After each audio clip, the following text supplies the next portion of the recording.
I took one look at your face and said, Do I "Nope, have green hair? you do." But that's A green halo. that that that is what happens when you do green screen with bad lighting. And I don't know. Maybe My we one should. should be good. I actually now that what you call it has a good um, what's the word I'm thinking of? Has a good adjustment. I'll have to adjust that. Yeah. And then they show some actual compared longevity. So I just hit the go button for pre-show to give people time Hi, to go. jump in. Oh, this week we're going live on the normal places plus one extra. I plan on discussing something quad related, so I decided why not go live on the Quadcast YouTube channel as well. Yeah, because there's a dude named Steve, and I every now and then Steve says something and I say something back, and I think at this point he just files anything I say into his trash can, but that's okay. I All right, Steve. Steve is well, you know how I am persistent in talking about how awesome quad is. Steve is equally persistent in talking about how much quad sucks. What's And his it point? that Oh, is he one of those flat Earth? I only have 2 ears nonsense guys. yes. He is one of those. I like that. We'll have to call those people the flat earthers of the audiophile world. Yes, right, right. He didn't You could actually. say you could just say, well, I agree with you because Atmos is so much better. Well, actually, his video was specifically putting down Atmos. So, Yet people are still buying surround systems, and they're getting some people are getting the for latest and greatest, right? well, he would make the argument that people that are buying those systems are buying them for movies, not for music. The only person that's actually doing anything as far as mixing surround for modern music is Steve Wilson, and blah blah blah blah blah yada yada yada. Actually, there's been a lot more going on these days lately, though, although most of it's coming out in the streaming world. But we got Mod Pro who typed in one, and Racer is number two. Wow, we have two. We have two. We have Hot two. dog. They are Hey, ready for Mod the Pro. show Hey, to start. Racer. So our good friend Dan, who we used to Dan. work with, I was visiting his place once, and he had a nice tower speakers, and Uh, I can't remember what his receiver was. Really nice, and there was an equalizer in there, and I got those. he was totally clueless on how to adjust an equalizer for the sound of the room. I mean, it's not hard. No, Try try some different you things, you you make make a some big adjustments. old smiley face, and then you unplug it, and then you throw it in the trash can. No, Whatever. that one was for you, Steve. To him, was like bring all the levels up or bring all the levels down. He couldn't tell the difference. It's like, It's awful. Oh yeah, God. it was pathetic. I felt I couldn't even know I didn't even know what to say. He could have been fucking with me, right? I'm hoping that he was fucking with me. Some people, turn them all up, crank it. I mean, he didn't have a surround system, which is fine. A lot of people That's don't. that's that's fine. Yeah, I have a just surround don't invite system me back. on my main TV. Yeah, primarily for movies or TV or wherever I get it. It's kind of haphazard whether it's surround or not. I would listen to music that much, but I don't listen to music that much on that machine. So Hmm. to Steve's point, yeah, maybe, but Get over it, man. If I had a Well, perfect surround system, well, what we're gonna do is we're gonna bring up Steve's latest turd in the punch bowl now and do a reaction to I it. think that the Mustang that I had, I think, it was a 99 Mustang. I think that is the best audio system I've ever had, and it had, I don't know, 7 speakers or whatever. Um, it was not surround.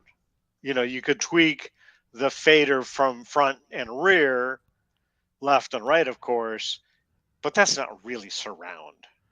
You're just engulfed in stereo. Am I right? Yeah, Yeah. and that's what But the car. it sounded great. I mean, and I couldn't That's isolate what the cost of that system was because came with the car right. is an upgraded model, upgraded Well, option. that's the next thing I'm going to work on is my car system because my car system is woefully inadequate. I mean, I got the Sony SACD unit in there, and I got the set up to the front and the back speakers with the center and sub turn off. But I keep running into problems where some of the speakers will cut out. And I thought it was the wiring harness because basically I had to buy the adapter for, when you take out the stock radio, you got that connector that connects directly to the stock radio, and they sell the reverse connector that goes to bare wire, so that way you can put the connector for your own radio without having to cut wires. And then I got the wiring harness for the Sony SACD radio, and twist the wires together. I them up, I connect it, I get level dropping. And so I figure, oh, it's because I didn't twist hard enough. And so I untape the things, I twist them again, everything looks good, I tape them up, and I still get dropout. So it's like, all right, So you don't really know where the well, so then I took the tape off and I got the soldering iron out and I got a nice hot soldering iron on there. Did the whole thing where I am heating the wires, I'm melting the solder onto hot wires, not the iron. It's flowing through all the strands, making a solid connection, tape them all back. I'm still getting dropouts. So so I thought, well, it's not that connector because that's probably the strongest point I have because I soldered that mofo good. But then again, anytime I get the dropouts, if I wiggle that wire, they come and go. So I bought a new pair of wiring harnesses for the radio and for the car, and I'm going to solder together a new thing there just to eliminate that because maybe one of my connectors is bad. Maybe I got a bad wire one of those connectors. And they're like $10 each. So for $20, a whole new pair of connectors, and I eliminate that possibility. Because I'm thinking about buying new speakers for the car, but I don't want to buy new speakers for the car until I'm sure I've worked out my dropout issues. Yeah. And speaking of speakers for the car, we got Mars here, who's got all kinds of speakers in his car. All right. Actually, that car had 6 speakers in it. Oh, there you go. Two in the front. It was 6 or 8. I can't remember. It was actually a pretty decent system in that car. Well, you need that so you can hear where you're going. If I'm turning the audio up, there's no audio coming out anywhere. And no, you need to disconnect the speakers, roll down the windows so you can hear all the screams and know to steer away from them. It's funny. Last time I visited my sister, who now has that car. That she has an Alpine in it now. So you owned a car for a period of time. I owned a Jag for a while. Yeah. You owned a. I owned a Jaguar. Yeah. Did you drive it? No, you're saying it not quite right. You got to say I owned a Jag. Yeah, I had a 2008 Jaguar. Wow. Yeah. And did you drive I'm it? impressed. I did not drive it. It was parked in my driveway for a total of a week, and then we visited my sister, and my sister visited us, and she took it home. And then last time I saw, she replaced all the part. They basically refixed it, redid everything in it, and it's running really good. They painted it instead of the blue. It's now a black color with better. They reconditioned all the leather inside and redid the stereo system, so it's a nice touchscreen Alpine navigation thing, and it's a pretty cool car. It's a pretty cool car. That thing had 375 horsepower in it. It was pretty decent. I'm Yeah. disappointed they didn't let you drive it at least once. They could have taken you out to a nice big open parking lot. Well, let you get behind we the did the wheel and see trade- what it could do. We You did know? the trade in Tahoe, so yeah. I don't plan on being in the lake. This isn't a DeLorean. I'm sure they can find a parking lot somewhere. Well, you know, my sister lives on 10 acres, so next time I visit her, Oh, there you go. 10 Yeah. acres. Let's see Yeah, how yeah. fast you can get it before you get to the end of the 10 acres. oh, Okay, so there is this review of a Marantz SACD player. This is Okay. not for the car. That's what I was searching for. Uh-huh. But anyway, so I look at this review. It gives it 5 stars. Mhm. It's a verified purchase. Okay, Okay. All right. 5 stars. It must 5 be stars. good, right? It's only stereo? No, hang on. The title is SACD support ? Yes ? Multi-channel ? No ! Exclamation point. Okay, now here's the review. If you, like I, are among the very specific subset of victims of technological obsolescence, those are the significant collection of I'm already those, bored. those I've with a tuned out. significant. I know. Are we talking about you there, Bill? Johnny? Sparky. I can't see, so I don't know. But Sparky says, "Close your legs, Johnny. Close your legs." For God's sake, that's what he They're- says. I got a keyboard on them. I'm wearing shorts. I don't know. That's what he's saying. Don't look Oh at my! me. Are my knees that sexy that you're that distracted? Well, I don't know. Wow. I- Wow. My process, LOL. Okay, all right. So let me continue with Okay, this. Continue. This I'm sorry. 5-star review, right? better? Okay. Technological obsolescence. Those with a significant collection of those multi-channel SACD discs. This machine will not fill your needs.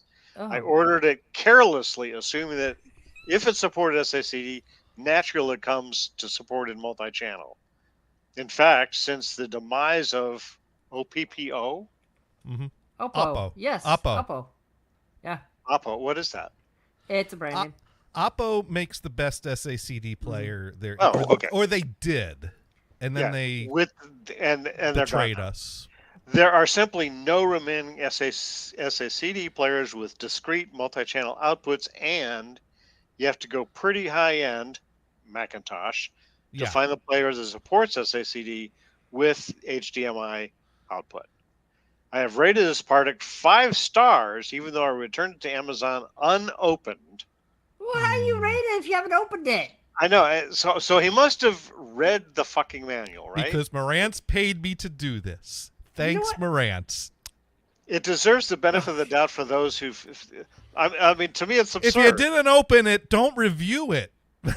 It's like Right, and I if, give the and box if you 5 hated stars. the How's that? product, if you hated the product, why are you giving it 5 stars? No, exactly.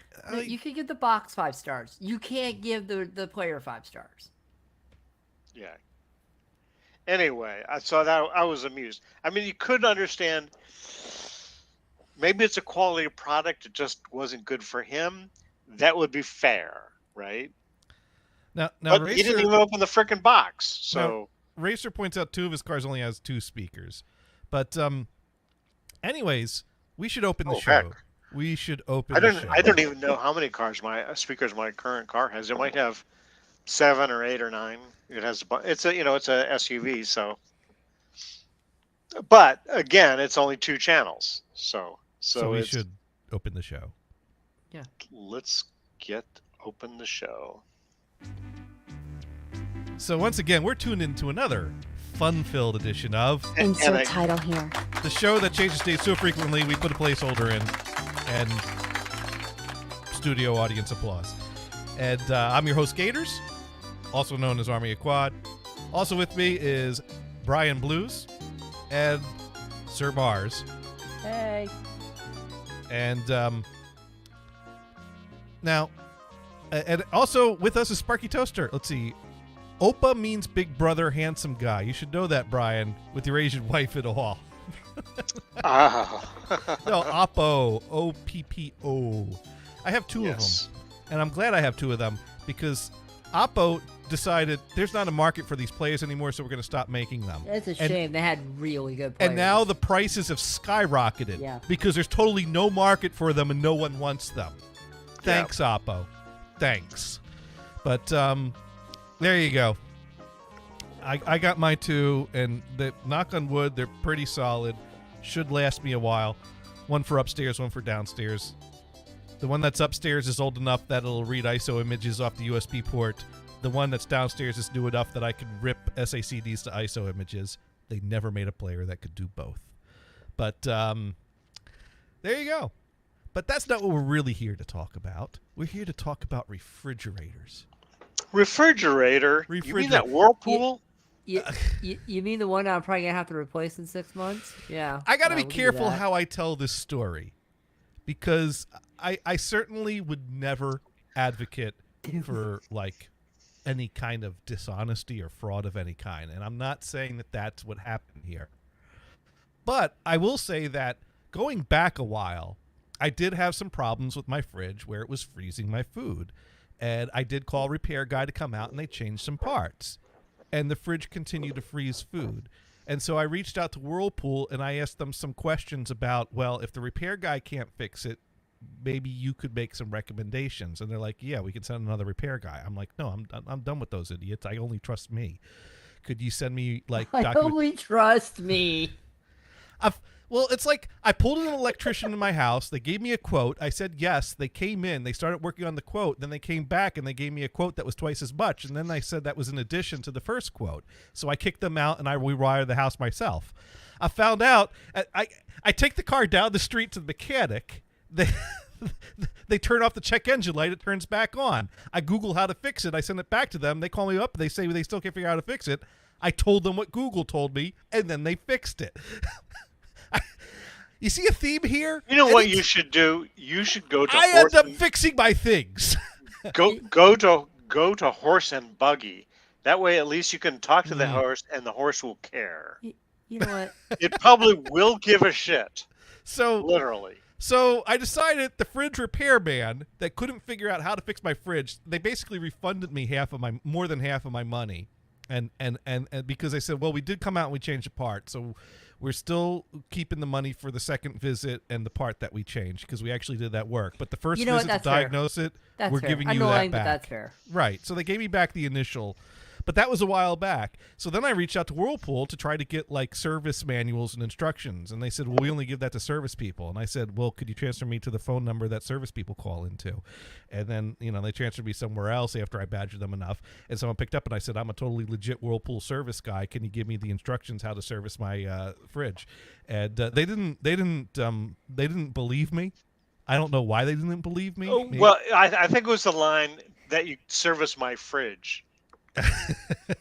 That was the dead giveaway. You're not really a service guy. You're repair people don't repair their own fridges. I'm pretty sure the Whirlpool service people repair their own fridges. Repair guys know better, and they won't buy Whirlpool. I would beg to disagree. If you don't believe in the product that you work for, then you shouldn't work there. I would never. You know what? In a perfect world, I totally agree with you. This is not a perfect world, so you're full of crap. When I worked for Tharco, I believed in our product. I only ever used Tharco boxes because they were free, but also because I believed in the product. But then again, it's only a frickin' cardboard box. What's the big damn deal? It's not any cardboard box. It's a quality cardboard box. We get the quality reels of paper right off the train. We mix the chemicals ourselves with the Windows 3.1 terminal. Yes. Slather on our own starch. So what happened as a result of calling Whirlpool, asking them for advice on how to troubleshoot fridge problems, I got on Whirlpool's email list. And so Whirlpool, in their infinite wisdom, decided, hey, that guy that called us complaining about his fridge is getting ready to shit the bed, we should send him an email about our extended warranty plan, which was brilliant on their part. Ingenious. So they sent me the email, and I filed that away under things to read later. And I, did some work on the fridge, and I got the fridge to stop freezing food, and I had it stabilized. Working perfectly fine as far as I know. And then I decided, you know what, though? It would really suck if the problem came back. So I should probably get that extended warranty. And I have a feeling if the problem's going to come back, it's probably going to come back pretty quickly. So I should probably only get that extended warranty for 1 year. So I decided to go for it and get the 1 year extended warranty on the Whirlpool fridge for $190 because I figure, one repair is worth that. And not to mention, I'll be going through proper channels. I'll send someone out that actually knows what they're doing instead of the repair guy that I brought in that basically changed the part and said, well, I don't know. Here's half your money back. Who's selling the warranty? Whirlpool? Well, they say it's Whirlpool, but then after you buy it, you find out it's AIG. I don't know who they are or how they are associated with Whirlpool, but it's one of those things where you call them up. They're not a fix-it outfit. So who do they contract to? AIG. I don't know. No, AIG is a financial everything operation. will become clear in this story. It's AIG.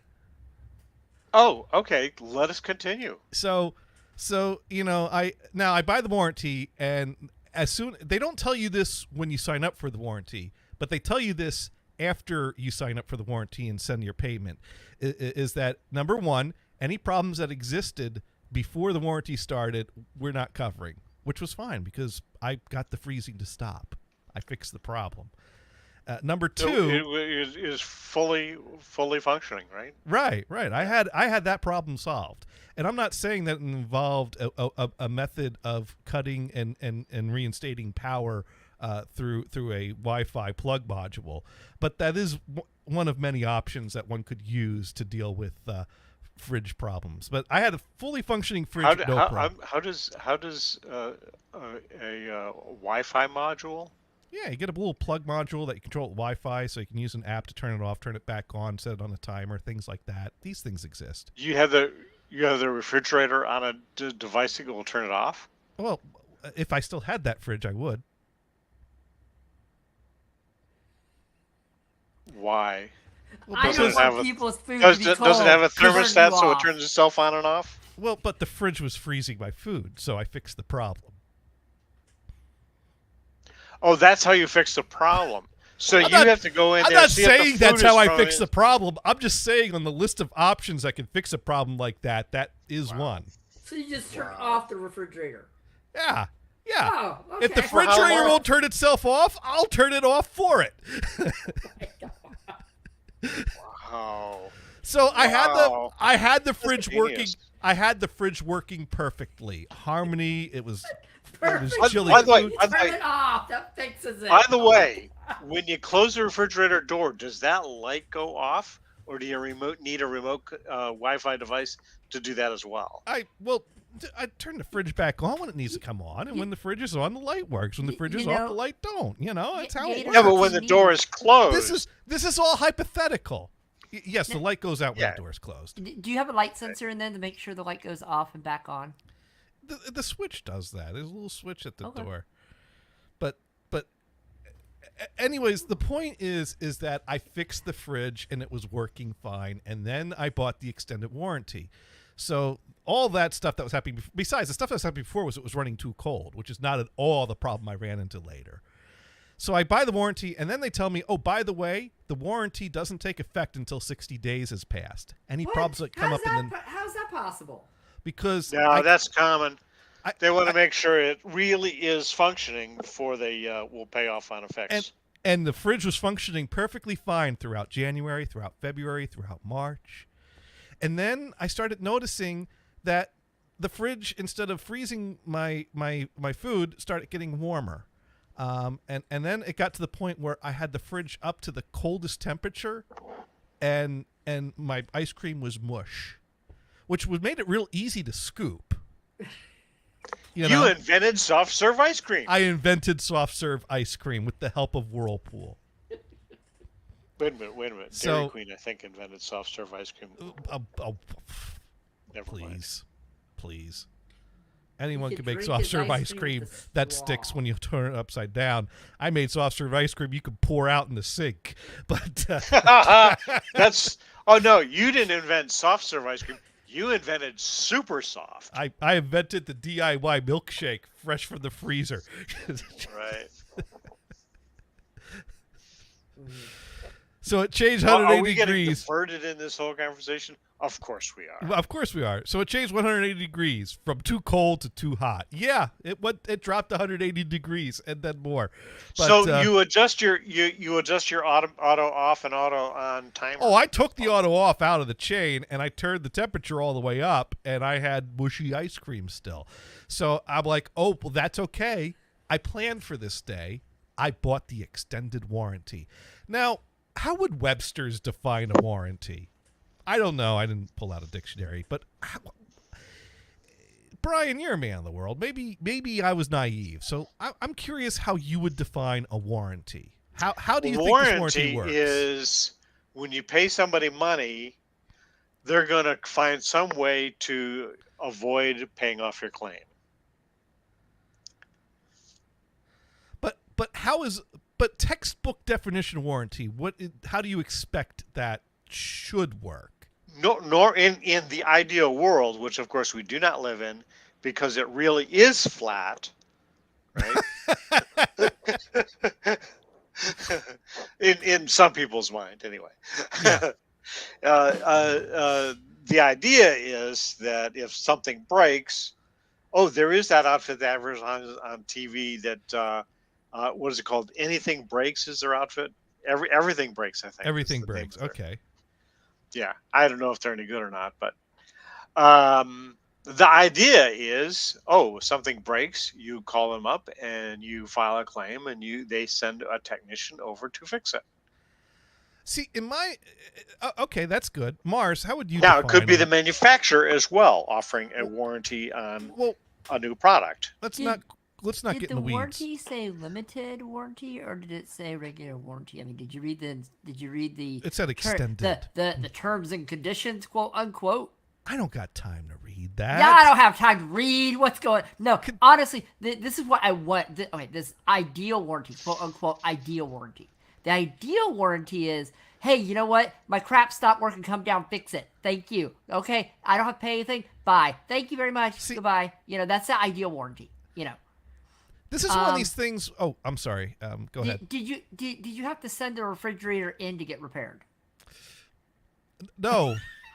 No. We didn't get to that point, but Can you imagine the inconvenience? Just send it back. It'll be fine. Is there a tag on there that says where it's manufactured? I In other words, do you have to send it to China? on a slow boat. On a slow boat to China. I'll get that back to you in 2 to 3 years. But see, it doesn't cover the shipping, so not only you pick the slow boat because you don't want to pay arm and leg to put it on an airplane. So anyways, here's where I feel like it'd be nice if there were regulations that would basically define things consistently. Because in my world, the legal definition of a warranty should be that if you have a warranty, that if something goes wrong with your product, the end result is you still have that same product. In theory. Whether they fix it, whether they replace it. That, to me, is the point of a warranty. In to theory. end The same up product? with the equivalent. To end up with the equivalent. I get a warranty on my fridge so that if something goes wrong with my fridge, at the end of whatever process it is that I gave this company money, you have I will end up with a fridge. An equivalent fridge. An equivalent fridge. Chances are, if there was an ice maker in your fridge, you would again end up with an ice maker in the replacement unit. Yeah. Basically, And right now, it would be a water dispenser.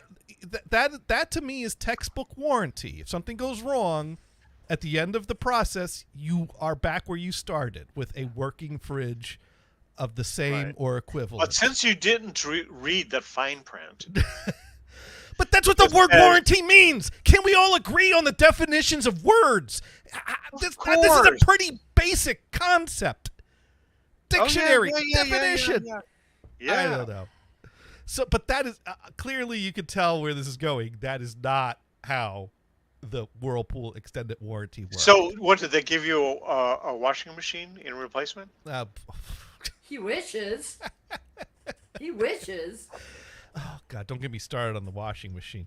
You know, I was should have said the dryer instead. when I was a kid, you didn't have to throw a cleaning tablet into it once a month to make your clothes not smell like I don't have dog. to. I've never put a cleaning tablet in my washer or dryer ever.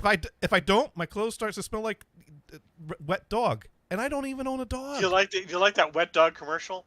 That's exactly what my clothes smell like, and I don't even have a dog. How is the dog smell getting in my washer when I don't have a dog? Or as Doom would call it, wash. Wash. Wash. So I call the Whirlpool warranty people, AIG, and I tell them, well, I have a problem with the fridge. My ice cream is soup, and they said, well, we'll send the guy out and he'll take a look at that. And then I think I already told this story. This was the story where they say, well, there's no one available to look at your fridge, so you're going to have to hire your own guy, and then they're going to have to do the evaluation, and then they have to send the quote to us and go through us for parts and everything. And, basically the worst possible way to repair a fridge is what they described to me. Yeah. And so I said, well, tell me, who are all these people that are not available to look at my fridge that you would go through? And they told me the name of the one establishment in my region that services fridges. And this is AIG officially. that did this? Yeah, the AIG rep told me the number of this one. And so I called them up directly, and I said, dude, why aren't you available to look at my fridge when I call Whirlpool? And they said, oh, well, it looks like we're not available for 2 weeks, but the Wednesday in 2 weeks we got openings. So I'm like, could you put me down for that? Are Or they that no? busy? Whirlpool, that's it.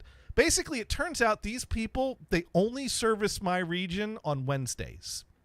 Like, it's a company based out of the Boston area that they do different regions, different days of the week, because that way the service person's in that area that one day to do all the things in that area. So Wednesdays are the day. You're like that guy in Colorado that only gets was it FedEx delivery once a month? UPS was from an So- ATV From an ATV. that can't get past the gate. Gators, do you have a fancy refrigerator? Or just pretty No, fancy? I had the cheapest fridge money can buy. Okay, so It's Whirlpool after all. Actually, I had the second cheapest fridge money can buy. Now I have the cheapest fridge money can buy. so if my refrigerator dies, I'm taking it out to the dumpster, sticking it out there, and then buying a new one over at this place over here that sells used refrigerators. Because honestly, I don't care as long as it works. And the used refrigerators are $245. Basic. There's 2 doors on it. There's a cold and an extra cold section. That's all I care about. Cool. Yeah. So the repair guy comes out, and he's like, before you open up the fridge, let me take some measurements. And he's got his and I'm like, well, dude, look on the door right there. I got the thermometers in. He didn't understand that the module on the door was for thermometers I had in the fridge that were wireless things in the fridge. He thought it was just something I was using to keep track of my own measurements I was taking. Because By the way, just an aside, Johnny. yeah. My headphones stopped beeping. Oh. Oh. Wait, were they... You have the HA100 When I got on with Johnny before we went live, my headphone was going beep beep beep. Oh yeah, the GGG. Beep, beep, beep, beep. Yeah, it's the G2. You have the HA100s or 600s, right? 800s, yeah. Yeah, the 800s. Okay, so what happens is Oh, I wish I would have known. I would have given you another battery and another dongle if you wanted it. I have like 6 pairs of those around here. Okay, so basically those things you can charge that thing with a USB battery pack and talk at the same time. That's what I recommend you doing. So in fact, I leave this sucker plugged in all the time. So my thought is that maybe I damaged the USB cable. The things that die on that are the USB inside the headset might be dying. The cable, maybe look at the teeth on the cable or the battery, because that battery does not. I mean, I have 4 or 5 of those batteries. Yeah, when I jiggle the connector to the headset, it's a little Loose. squishy, a little Okay. loose. Well, if you look at the connector on the thing, are the teeth pushed in on the little USB? Are they squished in? Are the teeth not teethy anymore? On the cable or on the headset? On the cable itself. You know the parts that go into the headset, the little micro USB. My lighting is actually kind of sucky. I really can't see it. It Oh. doesn't look like Well, there's you an just put issue. your hands on Oh, and feel I it. got it. Can I you- got can an you feel angle. the two teeth? No, they look fine. They look They fine. look fine. Okay, it's probably the headset dying. Finally, how long have you had that for? What, a couple of years, right? When we discussed headsets in 2014, I looked it up on Amazon. That's pretty good life for the H800s. Okay, back to the fridge. Sorry about that. Yeah, so just leave it plugged in, Brian, as long as you can. I recommend getting a USB battery pack and just hook it up to it like a small one. It'll work fine. Oh, that's a good idea. Yeah. Here, hang on a second. Okay, sorry. Okay, back to your refrigerator. Sorry about that, Gators. Right. You really have to take the suckers off your head before you can plug the USB connector back in. So the service guy takes Back to the fridge story. Yes. service guy thank you. takes the Thank you, Mark. readings Okay. and he says, "Oh, I could see the problem already. You got frost in your freezer, which is a sign that something's wrong and something's not working right because the condenser and the thing and the whatever with that, and then if that doesn't do that, then that with that, and then you get frost in the freezer." And so he's like picking the frost out, throwing it into my sink, and it gets in there, and he puts together a list of things. And I'm like, oh, this is great because warranty covers all this. So you get the list of parts, you get the parts in here. You'll be back out here in 2 weeks, and you'll fix everything up. And Yeah. he goes, and he kind of hesitates as if he's already knows that we're never going to speak again after this visit. What? But he's not telling me that He's not directly. coming back? He's like, well, we'll see. Well, we'll have to check what happens. Well, it's got to go through Well, approval. he's hoping that what he's doing is actually going to fix it forever, and he won't need to see it again. Well, no, because he'd have to come. He has to order parts, but it has to be approved first. So he says, "Well, I'm going to go put this through, and then I'll let you, and we'll I bet we'll you hasn't schedule." touched it yet, has he? He's probably Well, sitting on his desk. So 5 minutes after he gets out the door, he calls me back. He goes, "Whirlpool denied the claim. They're not." Gonna, The And I'm like- fuckers. I'm like, "Well, what do you mean?" He goes, "Well, you have to call them and talk to them." I'm like, "Well, No, what?" He's like, "They'll take care of you." I guarantee you he didn't call them. I guarantee you he didn't call them. No, he did because I called them up, and I'm like, dude, the repair guy came here, looked at my fridge. He said it was it was denied, and I got the warranty, and my fridge is not keeping things cold, and you're supposed to cover that. So he told me to call you so you can explain what's going on, and she gives me attitude like, well, this claim only came in 10 minutes ago. We haven't even had a chance to review it yet. That takes 2 days. Then how is that denied? Then you said, why did the Whirlpool guy, why did the AIG guy just say you denied it to me? Did Well, they even she's call like, you well, and we let you denied know? it, but we have to verify it, and we got to double check it, and then we You got to, can't just say it's denied if you That's a don't verify. weird thing. So now, mind you, I got to get back to work because Yeah. I was cutting out of work to talk to the repair guy, watching him chuck frost in my sink, talking to him about all these things. So I get some work done. Meanwhile, Basically, you know what that means? That means Gators needs to take his pants back off so he can sit back at work again because all this restraint while he's talking to the Whirlpool guy. no, I he leave needs the to loosen pants up a on. little. I leave the pants on, but I take the socks off. Yeah, work in quotes, Dune. You're right. But anyways, Yeah. so and Sparky hit the nail on the head, but we'll get to that. Yeah. So basically, I asked the guy, well, dude, before I called Whirlpool, I asked the guy, well, tell you what, if I talk to Whirlpool and they give me, let me ask you, can you still fix the fridge? He's like, well, they turned it down. I'm like, could you fix the fridge for me? He goes, what, you mean you pay for it? No, you don't want to do that. I'm like, why not? He goes, well, because it'll cost $1,200. That's more than the fridge would cost. Don't spend $1,200 on a $600 fridge. So, that was, it's like, you don't want to talk to me anymore. Whoa. Let's go back to, so do you think that they denied this claim because the cost of repair was more than it's worth? That's exactly why, but we'll get to that. So Okay. you All know- right. you know All right. what So this you were, opens- Okay, Brian. This is like a murder mystery show Not really. that is way complicated. Not really. So Who Dave, really did the murder, right? Who done it? Who done it? Whirlpool done it. There is lost income in this whole thing. I'll tell you. Someone needs to have insurance policies for your refrigerator, so you can call your refrigerator totaled, and then they can jack up your prices. Well, that's Then you that's take the $600 for a $1,200 refrigerator. So the thing is I'm like, whatever. Whirlpool's going to take 2 days to sort out all the different ways that it's not worth $1,200 to repair my fridge. I'll talk to them in 2 days. Now, mind you, I get to work, and I do work. I do actually do work here. With pants on. Pants or shorts, depending on the weather. Happen. And about 3 or 4 hours later, I go downstairs and I notice that the freezer is still only 40 degrees because, like, he unplugged the freezer and had the door open while he was, like, taking it apart and looking at things. So the freezer got warm while he was working on it. But he plugged it back in, and after 4 hours, the freezer's still only chilling up to 40 degrees. So, Wow. like, I'm Down like, 40 degrees. right, well, it got up to 40 degrees from it. I mean, it was pumping out cold air, but not nearly enough, not nearly fast enough.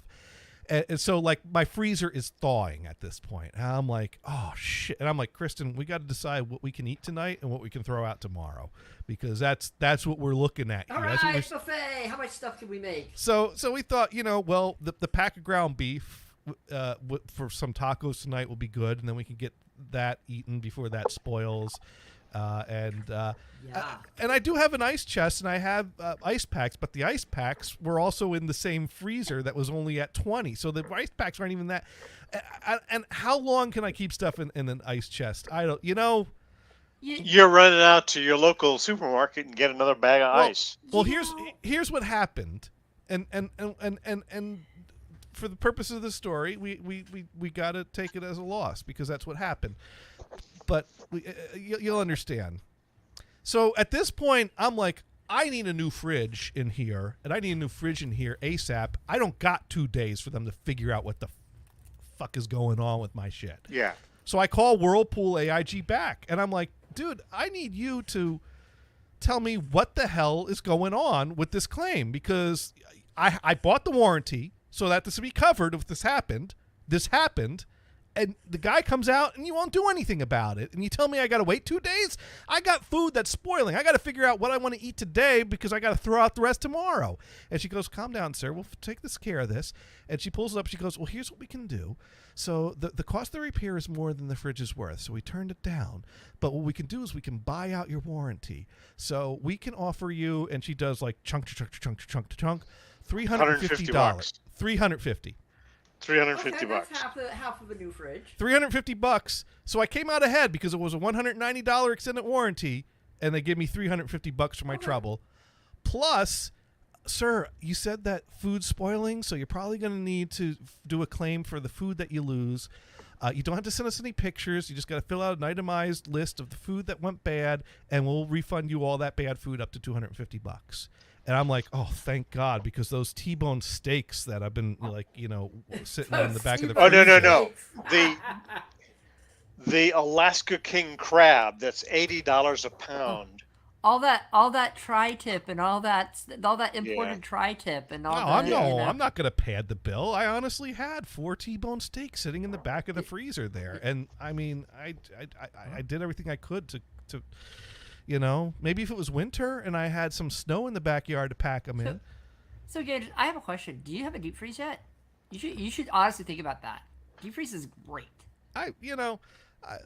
Baby steps.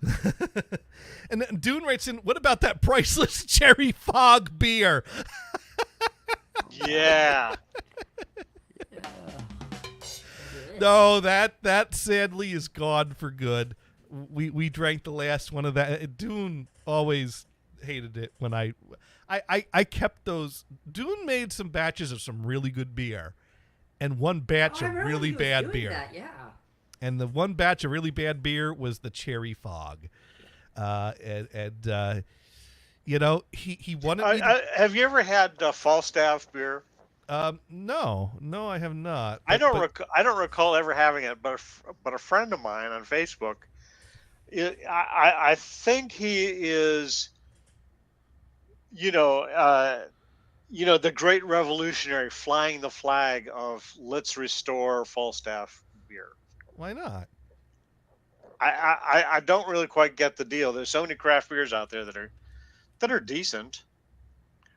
Other than the Cherry Fog beer. Falstaff, the clear beer from St. Louis, brings you cream from London.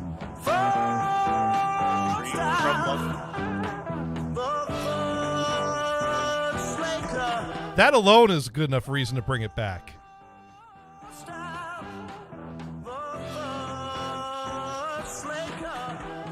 Wow. There we go, Falstaff. Wow. Now Dune points out that the cherry fog tasted like cough syrup. So Yaha. Cherry flavored cough syrup even, on top of that. So anyways, yeah, so I get $350 back for the warranty that I paid $190 for, and I get $250 back for the $250 of food that I lost.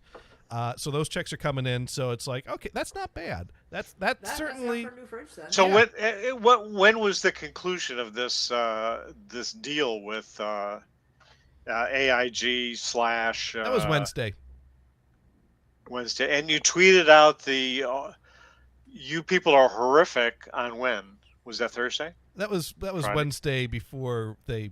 Oh, Fine. before the conclusion. Before Right, the Red because Jar- basically they left me with a freezer of spoiling food, and they're like, "We're not going to authorize the repair," and it's like, Oh, and- okay. So that was the point of your tweet. I got it.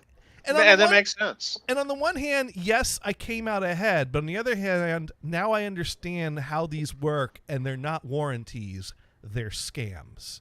They are because Yes, I think generally speaking, even when you come out product ahead, warranties it's not a are- warranty. They did not get. I did not end up with exactly where I started. I ended up with help towards buying myself a new fridge, which is with not your what a food? warranty is supposed Well, to with be. the price of your food and the fridge money they gave you $600 for a brand new fridge. $600 minus 190 that I paid for the warranty initially, but Well, yeah. Yeah. But yeah. if you had it on the extended warranty, you've Yeah. been really screwed. no, you're right. I mean, even if they did bring me a new fridge, so yeah, basically I came out pretty close to what I needed for a new fridge, anyways. But it's like, wow, it really is a scam. They won't get you a fridge. They'll just buy you out. Basically, they came to the number because they took the manufacturer retail price of my fridge and said, we'll give you 45% of the retail price. Now, Sparky goes, you don't have the checks yet. Don't count those chickens yet. Well, I have their word that they're in the mail, but you're right, Sparky. I'm keeping an eye on that mailbox. But here's the thing. So I go to Lowe's.com and I price fridges. And first of all, I don't need a big fancy fridge. Whatever I buy, I'm probably going to leave in this house when I move. I don't want to. If I'm going to buy a big fancy fridge someday, I'll buy that when I have the big fancy house. And I'll leave this fridge behind me. So I basically, and not to mention, I don't have that big of a door.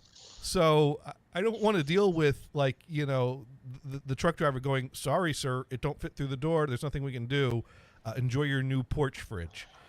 So Your we porch had, fridge. yeah, right. See, or have it delivered to the garage. I don't have a garage. It'd be in the driveway. Oh, darn. So it'll be on So- the porch. But I will say, the guys that came here and delivered the fridge. So what we they're- need to they're do well is put a rehearsed. sign on it that says, leave a beer, take a beer, leave a beer, right? Yeah, pretty much. But anyways, I had two choices. Option A, the exact same model fridge from Whirlpool that I just had die on me. They still make that model, and that's still like one of the cheapest options you can get. Option B, the exact same size fridge made by Frigidaire for $50 cheaper. Is that what you did? I went with the Frigidaire. No. I ain't buying Yeah, that. when we had some I'm done with Whirlpool. refrigerator problems, which really got to me because this is a fancy high-tech refrigerator, when the sensor in the ice maker failed, then the whole thing shut down. Now, what the fuck logic is that? That is not a smart refrigerator. No. Anyway, that's beside the point. To get me through the situation, I went and got a smaller, garage refrigerator. Was it 4 cubic feet, 5, 6 cubic feet? It's about 4 feet tall, whatever, and it served the purpose. Not a big freezer space though. Although I could go out and buy a freezer of that approximate size as the backup. Mm-hmm. So if the big refrigerator dies, I got place to put the stuff, right? Right. That's the idea. And it really cracked me up is that the energy companies often would offer a rebate if you bought a new refrigerator, quote unquote high efficient. But part of the proviso, you got the money back if you got that rebate money when they picked up your old refrigerator. Mm. But because what a lot of people were doing is they'd buy that new fancy refrigerator, apply for the rebate, have the old one in the garage, so they really have added power demand rather than subtracting. Ah. Anyways, So- Sparky's saying he likes Whirlpool. I don't know. This fridge left a sour taste in my mouth. Not to mention, I bought a brand new Whirlpool washing machine, and like I said, it makes my clothes smell like wet dog.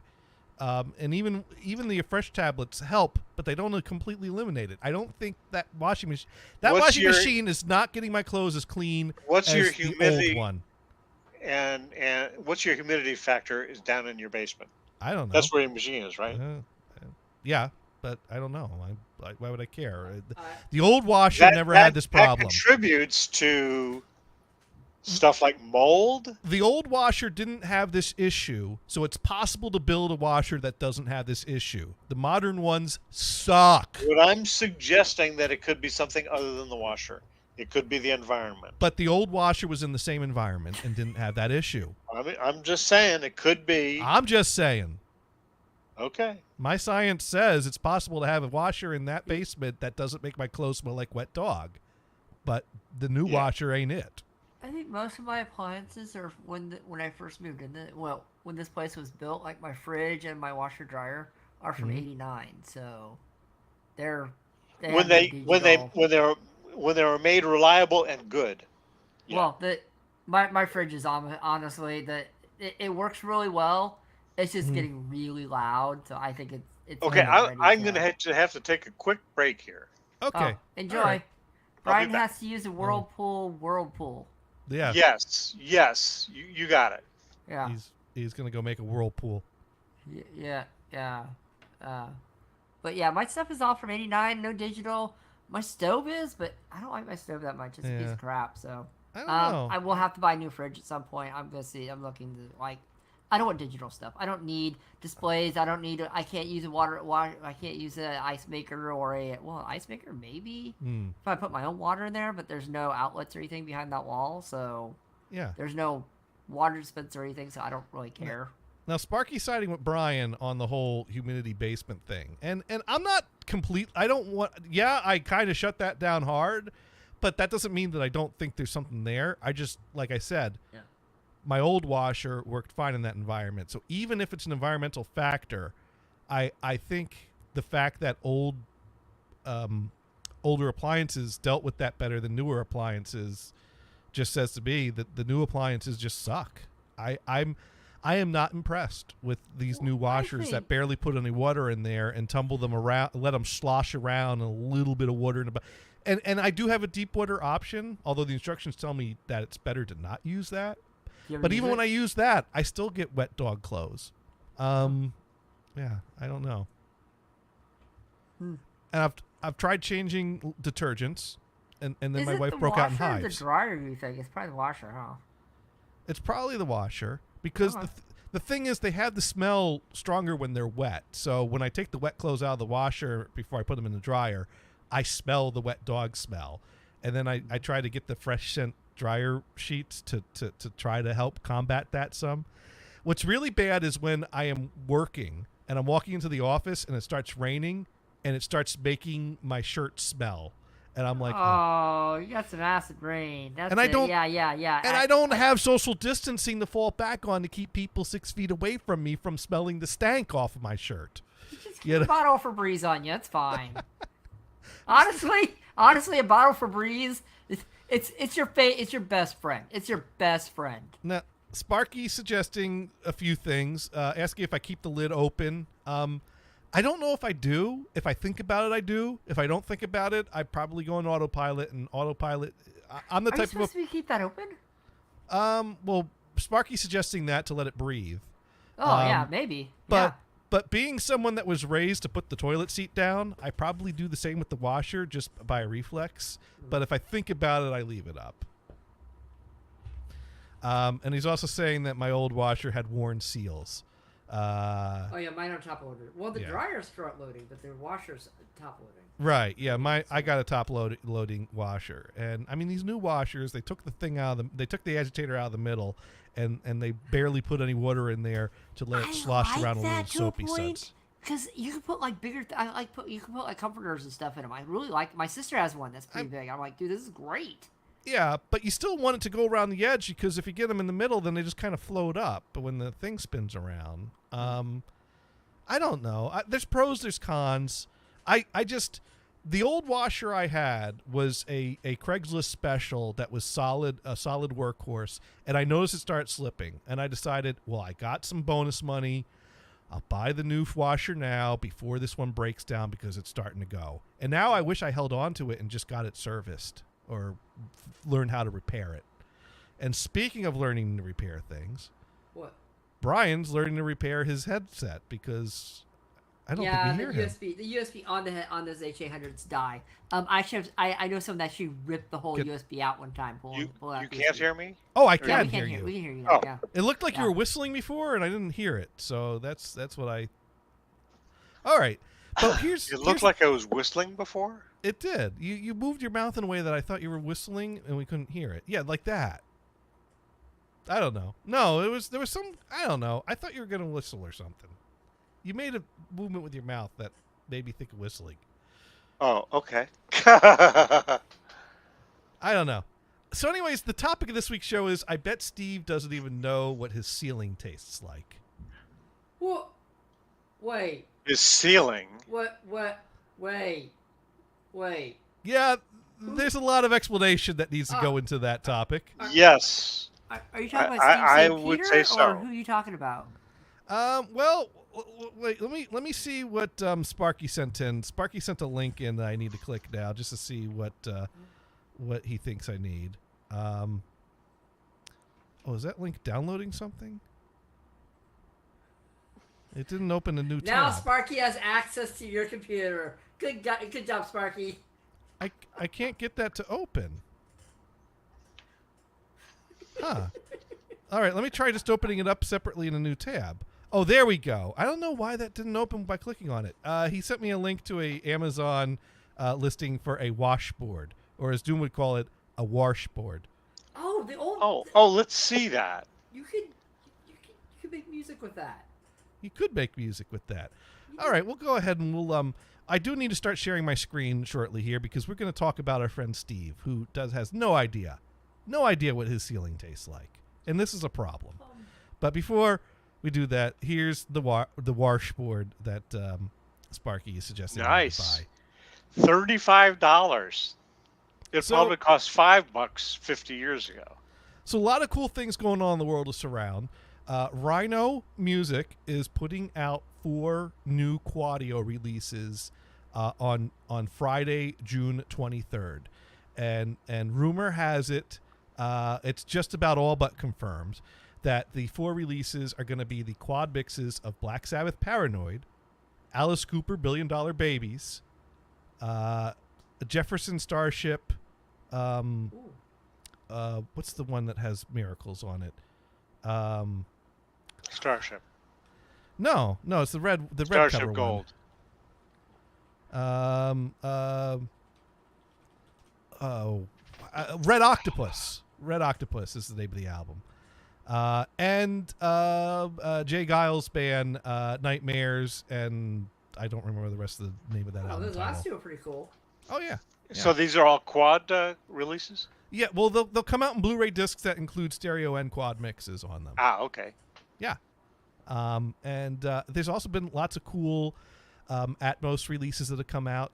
I recently got yet another copy of Tubular Bells, this time on a Blu-ray, which includes the original stereo mix, the 1975 quadraphonic mix, the 2009 5.1 surround remix, and a brand new Dolby Atmos remix. And it includes a Of course, demo Sparky of did some- already know that you were in Who's-Ma-Call-It because he went and painted your house pink. Ah, Who's in the phone? yes. Yeah. Wow. I don't think I've ever hid that I'm in Attleboro. I think I'm okay with Yes. it was just the time that I So brought just up look this- for a house that doesn't have a garage, and you found the place. Yeah, you found that. If you analyze some of my Super 8 test movies, you could probably figure out where my neighborhood is pretty easily. So anyways, with all this exciting things going on in the world of quad, surround, and Atmos, this old fart pops up on my Twitter feed again this past Oh, is it Steve weekend. Gutenberg? Yes, that's Yay! Steve. I like him. He's cool. He's fun. He's fun. He's fun to listen to. And he has this nice clickbaity headline for his new video. Ooh. Dolby Atmos. Who cares? And he tweets What? Dolby Atmos. Why? And I replied to him because I always reply to him when he engages in me like this because we all know I take these things personally. And I sent the only reply that I thought was suitable for this, which was a picture of a screen capture of a Simpsons episode that has a newspaper clipping with the headline, Old Man Yells at Cloud, with a picture of Grandpa Simpson shaking his fist up at a cloud up in the sky. Oh my god. Because that's basically what he did. Yeah. Well, you know what you do? You sit there and you say, okay, listen to The Wall and Dolby Atmos. There you go. That's perfect because yeah, that's what you need to do. Well, here's the thing. And I'm not saying everyone has to love Atmos, everyone has to love Yeah. spatial audio, But it's everyone has really to love neat. surround sound. Yeah. But Steve Guttenberg, at some point, I'm going to do a proper version of this video and post it to the Quadcast video. Something that's got some production and visual effects and glitter. And I'm going to send the link directly to Steve so that he could watch it in a nice condensed version and not have to listen to an hour of my fridge before it. But before I do that, I'm going to go back to his channel. I'm going to count how many videos he has posted putting down surround sound, because this dude has posted at least 5 videos where his topic was, yeah, but surround sound sucks. He has done this multiple times. It's like, we get it, Steve. You don't like it. How about I'm watching you baseball games in surround. It's really neat. yeah. Well, he's perfectly fine with movies in surround or stuff like that. But when it comes to music in surround, he keeps putting it down. And I, this was another one of these cases where he put the clickbait up there. I clicked the bait, and then I spent the next half hour yelling at my TV. So we're going to get the replay here of it. So here's the video, and we're going to react to it. Because I have some things to say about this.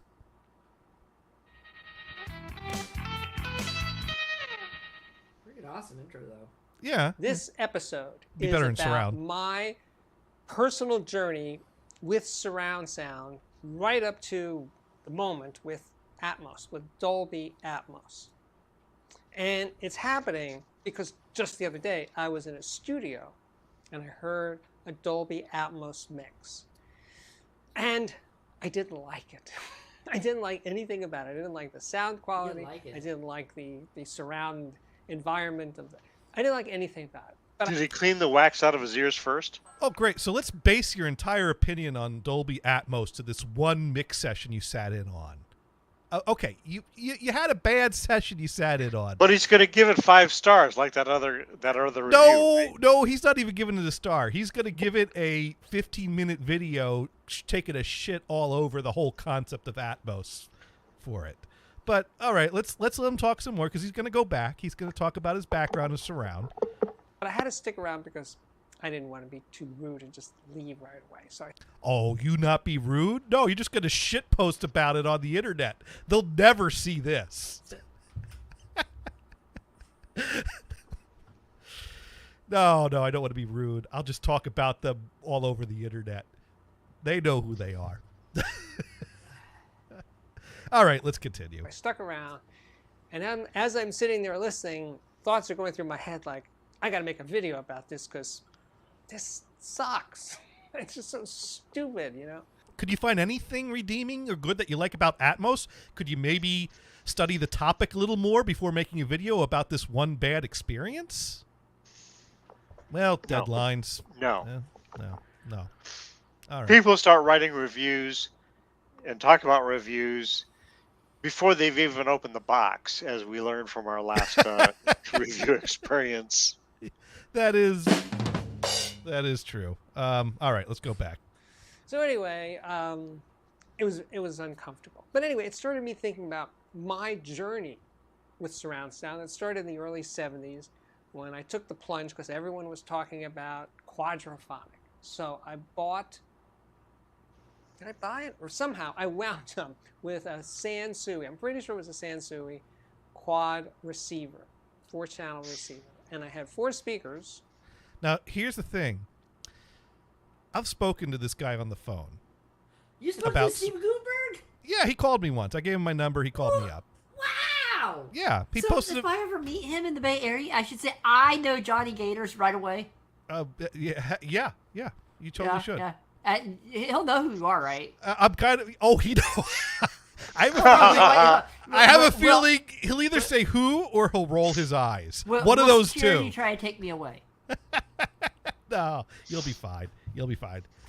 Johnny Gators, yeah, he's mostly harmless. But no, anyways, when I spoke to him on the phone, and mind you, I'm going off of memory, so my apologies if I got this wrong, but I recall him saying he didn't have much experience with quad, only some of that EV back channel phase removal stuff, something like that, or Dynaquad. He didn't reference anything about actually owning a quad receiver or a Sansui receiver at that, which is a pretty damn good receiver. So this is news to me that he once owned a Sansui quad receiver. You might get service. Oh, it's I mean, it's not a Marantz, but it's still respectable. Now people are yelling at their screen at me. No, I have nothing against Sansui. They're good stuff. Good stuff. I haven't owned one. I decided to go Marantz, but I don't have a receiver right now. yeah. Anyways, but I just found this odd that he never. This is not the same story he told me on the phone some years ago. So this is news to me. He told me. By the way, yeah. not to burst a bubble, Okay. Sansui is defunct as of 2014. Bummer. Well, that's okay. They probably didn't make anything good since 1979, anyways. But Ooh, the Sansui QRX5500 quadraphonic receiver. Yeah. Oh, that looks like the one. Oh, the In QRX his 9001 was the top of the line. I had an opportunity to buy one for $1,000. Oh, 5001, is that what he's showing? No, I don't know which one that is, but the 9001 was the top of the line. I don't know what this one is. I can't read the numbers. But it looks a lot. No, there's some differences, but it looks very similar to the Yeah. QRX 5500. Zoom in and enhance. Yeah, no. So let's continue on. Different brands, I forget what they are. One pair in the front, one pair in the back. And I had some LPs and I played my quadraphonic records. And I sat there and listened and thought, why? It's just weird. Why is this out? Why is it over there? It's just, when I hear live music, it's right there. Right. All right, before we get on to when you hear live music, let's get back to this. Did you really listen to quad records in quad, or did you listen to your stereo records through a quad decoder? What quad records did you listen to? Why can you give me no specifics on this? Just, it was weird. Not to mention, there are a lot of quad mixes. Was it weird because he was high at the time? That could be. That could be. This is a dude who smoked pot in his day, I'm sure. But I could be wrong. And there's nothing wrong with that. Or maybe he was doing LSD. I don't know about that. I don't know. No. I'm just saying maybe. Maybe. I don't know. All right, he's got his two fingers pointing at us. No, but he just kind of glosses over this whole, the quad sounded weird. Well, you know what? What mixes did you listen to? In fact, I've sent him some quad material because there's lots of different ways of mixing quad. Some of it's weird, some of it might be gimmicky, but does he still have a 4-speaker surround system set up? I think he's got a home theater for movie viewing, but I would hope he would have a home theater for movie watching. Right? But he doesn't really listen to music on that. He's got his super high-end stuff with his 2 speakers or a pair of speakers. He reviews different equipment, so he's always got things coming and going. And because he's a flat earther. And well, no, he's a headphone guy. Yeah. Dude's got headphone trees. They make trees to hold multiple headphones if you get to the level of owning the amount of headphones. Did he steal it from some retailer that sold headphones at one point? No, you can buy headphone trees. I think he was the retailer that sold headphones at one point. So he just brought the tree home with him when he was done selling headphones. But no, I mean, so here's where he starts to go into the bullshit territory. Why? It's just weird. Why is this sound? Let's hear the old bands in front of me argument. When I hear live music, it's right there, right in front of me. That's where the band is playing, right? Yeah, orchestra, jazz, rock music. The band is in front.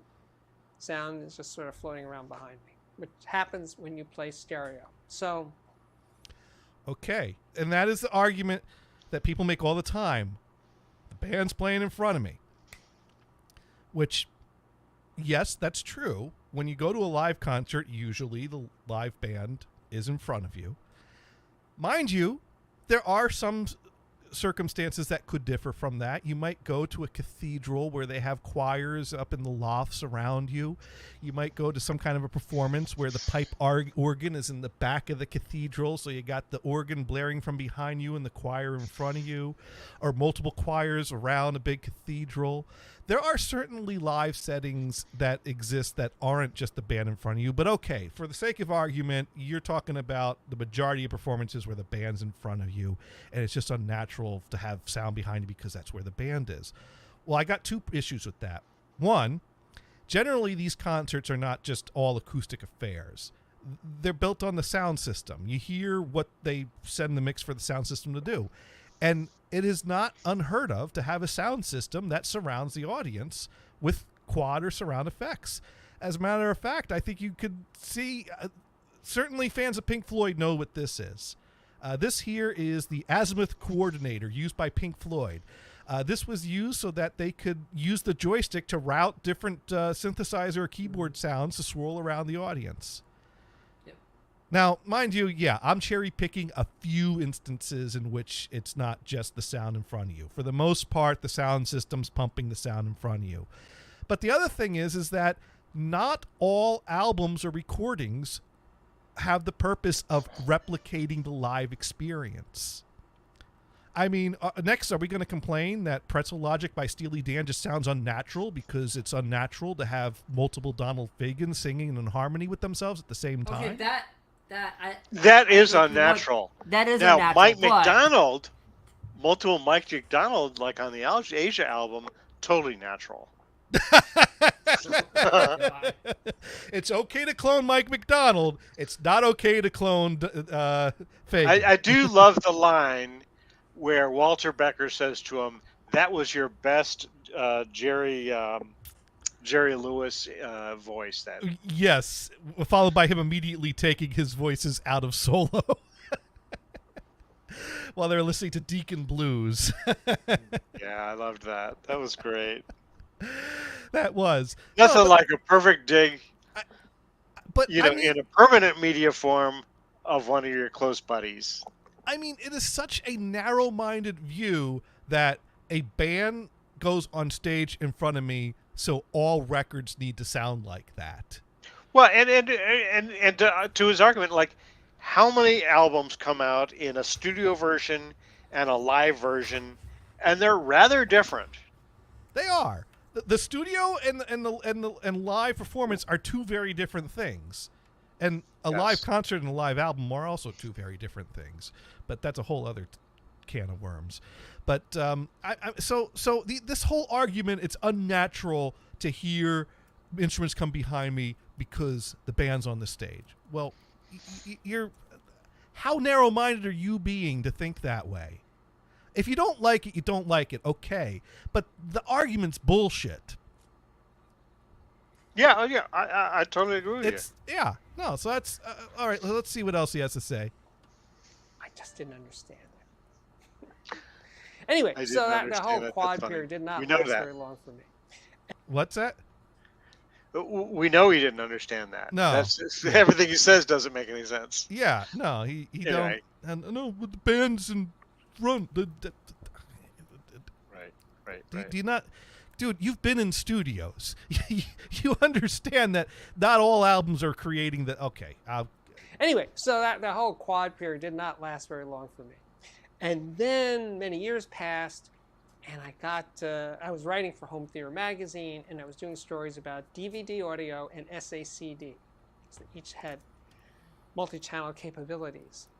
And I was writing for Home Theater, so I had a home theater set up in my apartment here that I used also for music. Usually the 2-channel part of it, but I could play multi-channel audio through my system, which was all Dynaudio speakers, Dynaudio Contour speakers. So really good speakers. They do home theater really well, and they work great for music. But anyway, it's about the mixes. It's about what exactly do we do with a surround mix? That is the question. And very few people have figured out something that at least satisfies me, and I think the population as a whole, because they're still pretty rare. There were two. I can think of two really good exceptions of two surround mixes that I really, really liked. And one was Jerry Harrison of the Talking Heads. He did surround mixes for all of the Talking Heads studio albums, and they were fantastic. Because what he did is he took the stereo mix and just enlarged it, made it bigger and wider, and separated different instruments so you could actually hear the drums more clearly. You could hear the all that's just he just opened it up. And I thought, that's it. That's how you do surround for music. But I didn't hear too many other people doing that. And So then he with just Steve blew away his Wilson- other argument. Right. Right? He just said it can be done, and people have done it, but because he's got a lot of examples where it wasn't done, it's all bad. Well, Except and to me, sometimes you're watching a surround show. It could be Mhm. an episode of Star Trek, right? And you see the cast in front of you on the TV screen Yeah. because we don't have surround video yet, No. right? So you got the cast in front of you, and you see a guy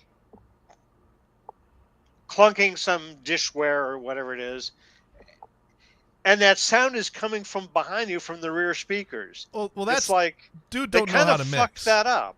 Yeah, they fucked that up. That I right? don't get. That I don't understand. I mean, I if it clinked off on the left speakers only, and that character is on the left side of the screen, okay, makes sense. But I mean, to be behind you, that doesn't make any sense. maybe they messed up. They put a reverb that was set too loud, so the room sound from behind came out louder than the initial.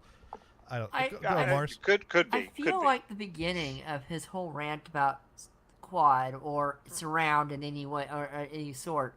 I feel like it's someone saying, you know what, I had a pizza today. I didn't like the crust. I'm never having any pizza ever again. Anywhere. Yes. You know, Yes. that's what it makes me feel like. That he says, I think says, that's good. You know what? I'm judging one little thing, the whole generation of everything by one little sample. And I'm hoping he went to many different samples and tried it out.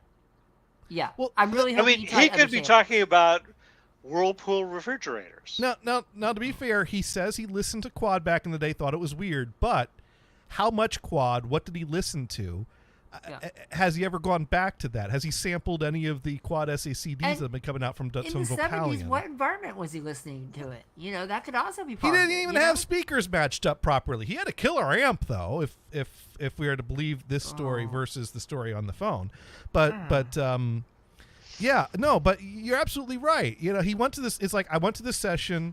It really sucked. It was really boring. I didn't like the mix they were doing. So I'm gonna yell at this cloud now on my YouTube channel. So- And you know, he might have had a lot more Yeah. Yeah. He might have had a lot more sources, but he needs to explain that he's had more than just one source of surround. Now, he is saying he liked other sources, which means he kind of just blew his whole argument away. So, See- and in a roundabout way, he's saying, you know what, it depends on your source. But he's not telling people it depends on your source. Well, he is getting into that here now. But the thing is, I guess what it is I don't know what his quad experience is, but from what he said on the phone, it was very minimal. And what he glossed over on this video didn't really help that anymore. He just said it was weird, but he can't even name one quad album he heard. Or at least he didn't on this video. But he did review 5.1 surround albums in the early 2000s in the SACD DVD audio. So, yeah, he liked the Talking Head ones, but he also heard a lot of surround mixes from that time period he didn't like. Mind you, it was a new thing that people were still trying to figure out, and they never quite did because it died out. You know what? This would be like someone in the early 60s talking about how unnatural it sounds on the stereo mixes of the Beatles albums to have all the voices on one side, all the stereo on the other side. So stereo sound sucks. They didn't figure it out yet. They were still figuring it out. But now stereo's phenomenal, you know? But see, that made karaoke so much easier. They just took the right channel and turned it to the center, and there's your karaoke. There you That go. made it, that's Yes. Yes. They were thinking karaoke. I'm Yeah, sure. Of course they were. Well, also it's really hard to make a good stereo mix when you're only recording in twin track. So there is that. Honestly, that's why so many people love the mono mixes of a lot of the Beatles stuff. Is because it's all in one and it's done the way it's supposed Stereo to be done, was right? still evolving. Yeah, in the early exactly. 2000s, it was. The Now early they've done- 2000s was not an extension of quad in the 70s. Now they've done remasters that sound good. I like some of the I love some of the remasters they've done. Yeah. But, they did a lot of work on that to get those to sound as good as they did. You could tell. Well, some people prefer the original vinyl to the remasters too, but I mean that's a whole other can of worms. That's a whole other beast right there. And if Venison were here, he'd talk about his TDK cassette tape dubs that he has of all this. That sounds the best of everything. Of course. But Of course, yeah. I mean, you could argue, what's the point of stereo since mono can be so good?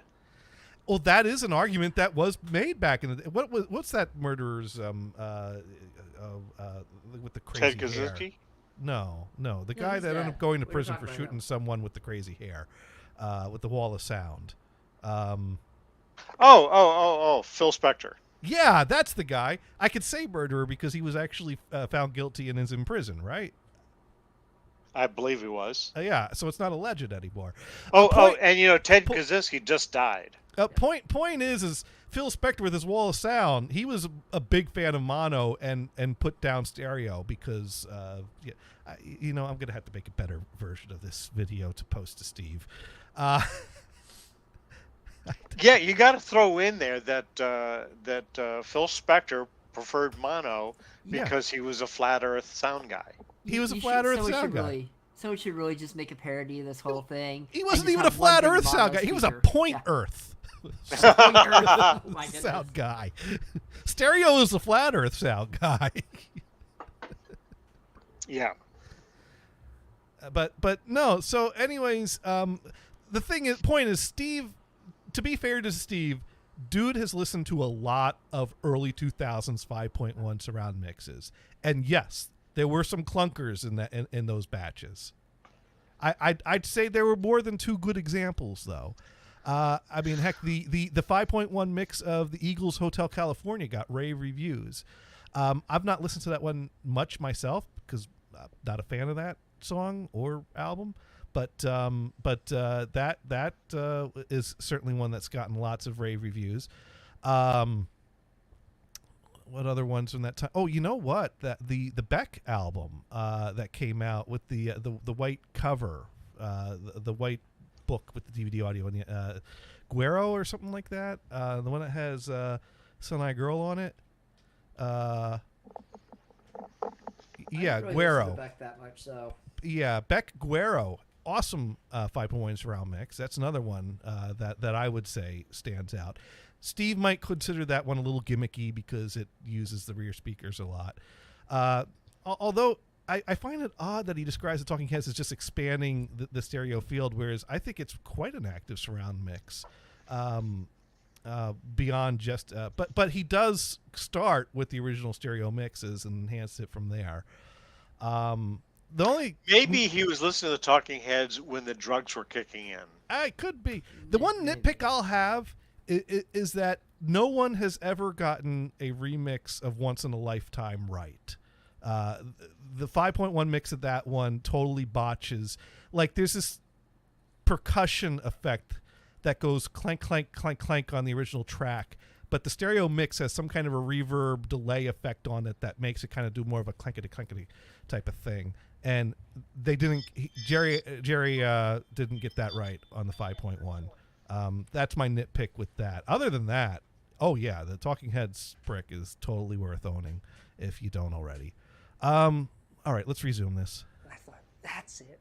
That's how you do surround for music. So there is a way to do it. Too many other people doing that. And then, of course, Steven Wilson of Porcupine Tree, he did surround mixes of like some King Crimson records and Jethro Tull, and I think progressive rock stuff. You own And these. he had a great aesthetic. He did not what Jerry Harrison did. He just created this open space, this spatial environment in which the music lived, which I liked. Not as much as the Jerry Harrison version. You own these things. You like these things. Yet you shit on them all the fucking time. But he did good. He was into it. He really put some thought into what constitutes a surround. He also did mix the for Yes music. albums, didn't he? Without a picture. That's the point of this. I'm saying once you have a movie, once you have an image of a band on stage, and that's the surround. That's not what I'm talking about. I'm talking about music only with no visual side part to it. Just a music only surround mix. Now, it's interesting. Some of my friends were at the biggest audio show in the world a couple of weeks ago, the high-end show in Munich.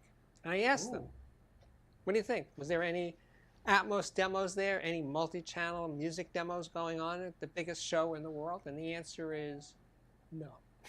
No, not a one, as far as they could tell. It's so big they couldn't see everything. Because Dolby didn't want to I go to was Germany? at the Axpona show I don't know. just about a month ago. No surround mixes that I was aware of at that show. So who is this for? That is the question. What is all the hubbub about with Dolby Atmos? Well, and I also asked my friends on Twitter. I asked my friends on Facebook, what do you think? Are you into surround sound, multi-channel? And a couple were, absolutely. Yeah. I got this And some of crazy my person, patrons, Johnny I Gators. called my patrons and asked them, what do you think? And 5% said that they had 5 or more speakers in a system that they used for music, multi-channel music playback. Okay, that's 5% there. And then 8% of them said they had a home theater system that they played multi-channel music on. Okay, so there you go. There are people doing it. So I'm not saying that no one is doing it. And if you're doing it and really enjoy it, that's fantastic. I'm not trying to Thank you. talk you out of it or anything. I'm just giving you my I'm just personal experience. shit talking it every chance I get.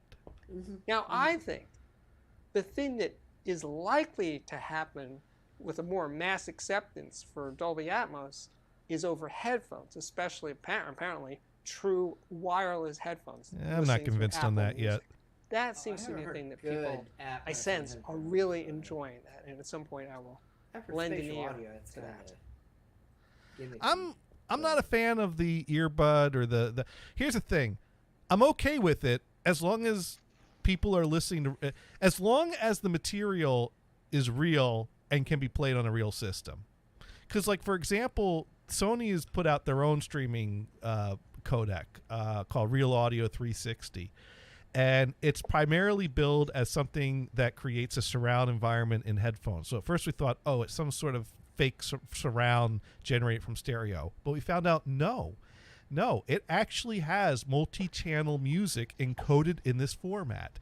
And they have reissued a bunch of quad mixes through Tidal and Apple Music encoded in this Sony Real Audio 360. The thing is that at this time, the only equipment that plays it back are headphones. There's no real way to get it out on a discrete, but the discrete audio exists in the file. So you have to buy a Sony headphone to get this. Is that right? Well, there are. The thing is that the codec that encodes the audio is open source material, So it is possible to find ways to extract the channels into file formats that standard equipment can play, like multi-channel WAV or multi-channel FLAC. Are you sure you can't do like 5.1 or at least Dolby? Because I know the Apple TV 4K will do Dolby Atmos. Oh yeah. And you can play Apple Music on it. I'm surprised they don't have the spatial setup for that yet. No. Tidal and Apple Music do have Dolby Atmos material that is streamed and can be played back, but Sony decided to make their own proprietary spatial format that's not Atmos. That is Real Audio 360, which modern receivers are not equipped to play back. Not yet. Not you yet. You know it's gonna. People are gonna sit there and put it in at some point. Not Possibly. now. There's not any. You know what? I asked the I asked the Marantz tech support people about it, and they said no, we don't know about that. I mean, how new is that? Do we know? It's new enough that I think some of their new receivers that they sell in Europe might have it in there, but even that's any of the literature I found about it's very vague. There might be firmware updates. I asked. Stuff they said no. They said no firmware update. You'll have to buy a new receiver if we implement that in a future receiver. We can't put that in with the firmware, which I think is bullshit. But that's what they told me. Yeah. Well, like I said, new codec formats and everything can be put in anything. Yeah. And just Well, some companies tend to look at devices from a hardware standpoint rather than software. Well, that's a big problem. So if you're going as a hardware device, then there isn't going to be a firmware available. Well, I mean, it's just there was a. But well, it's the only place. I mean, when I think about people who have Atmos at home, for a home theater, most of them have a sound bar. They don't have 5 or 7 or 8 or 9 or. Now, there's only one acceptable sound bar, and that's one that you can sit at to have a beer. Oh. Yes. That is. Bar sounds okay. If you got one of those home bars with the blinking lights and the speakers built in with the 8-track, that is a cool sound bar. This little piece of shit that he's showing on his screen right now, I don't know what that is, but I don't want that anywhere near my house. It's probably a Sonos Beam, honestly. Yeah, I can't put a beer on that. You can put a beer on The problem with sandbars is like a sandbar is designed for the flat Earth sound guy. Yeah. Well, they're designed for people whose dogs keep knocking down the rear speakers. Yeah. Well, I mean, I have a sound bar on one of my TVs, simply because the internal speakers are crap. Yeah. So I needed something. They're good for that. Some TVs have awful built-in speakers. Although, actually, the nice thing is it has a sound bar and an external wireless woofer, so you can put the woofer someplace else to get some of that low stuff. But quite frankly, most of what is played doesn't do that well. In a room, no, they have a sound bar right under their TV, which may be okay for movies, but really for Atmos, for whatever, it's there. No, you got to drill into your speaker. You got to drill into your ceiling, put speakers in the ceiling, and find out what your ceiling tastes like when all that powder falls down on your face. This is a dude who doesn't know what his ceiling tastes like. Then you have to think, let's see, is this an older ceiling that might actually have asbestos? Is that the popcorn? Is that a popcorn ceiling? Yeah. Well, I found out that my ceiling is not popcorn. My ceiling is orange peel. Oh, yeah. So but it don't taste like oranges. Yeah. So you do know what your ceiling tastes like. It tastes like powder.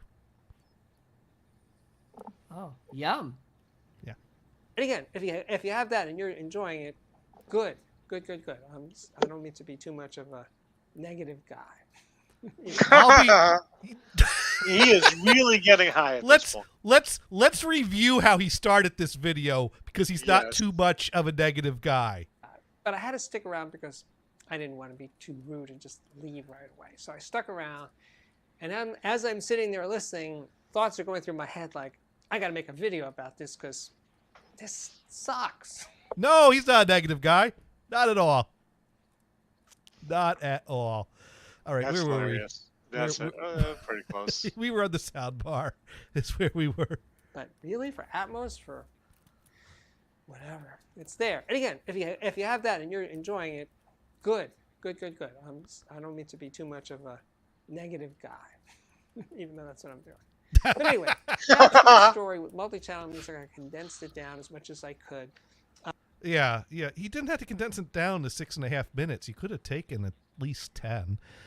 Because now the rest of this is him going over viewer systems. People send in pictures of their stuff. That's a nice looking turntable there. We're coming to the end of the reel. Yeah. He goes over people's home systems that they send in pictures of. Which I don't like a TV that's mounted too high. Because I hate looking up to politicians. We'll just change the channel. But it's a whole spatial awareness. Anyway. So that is merely a joke. All right. So let's see. Let's Sparky's been typing in here. People have been talking. We got to catch up with the chat because unfortunately I had the video window covering the chat. So Dune writes in, if you ever met him in public and introduced yourself, would he know your name? In other words, who lives rent-free in whose head? I don't know if he'd remember my name, but like I said, I interacted with him enough on Twitter that he started replying to me to the point that we talked on the phone, and he asked me to wow him with my interest in surround sound so he could post a video of me talking about surround sound on his channel, which did happen. Wow. This is like school. Here, watch this, and we will talk about it later. Oh, no. We'll talk about it right through it. If I call Whirlpool and say I know Johnny Gators, will I get good service?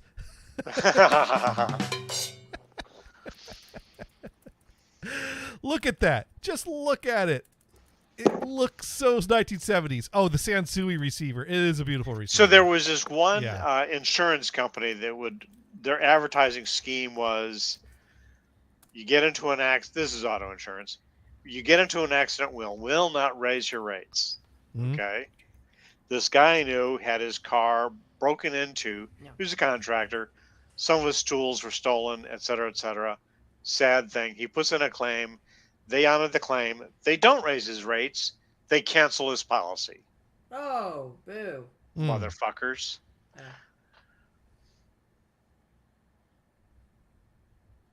So, let's see. Unfortunately, this is what's going on.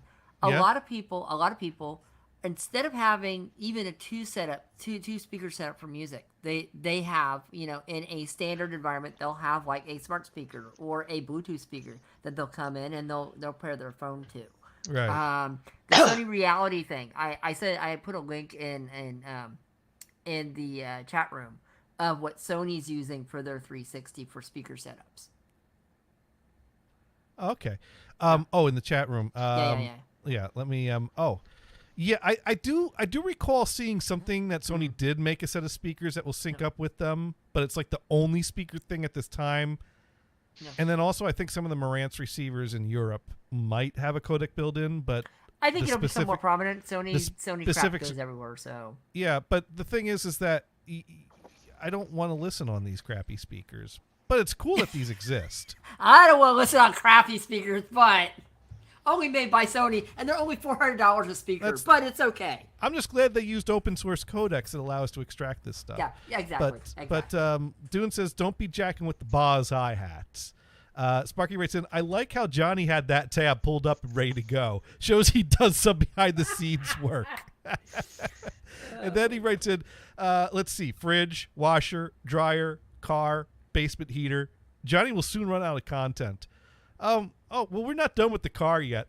I did this past weekend, I did not get a chance to change the ignition switch because the ignition switch is held into place with Torx screws, and I didn't have Torx bits. You don't have Torx bits?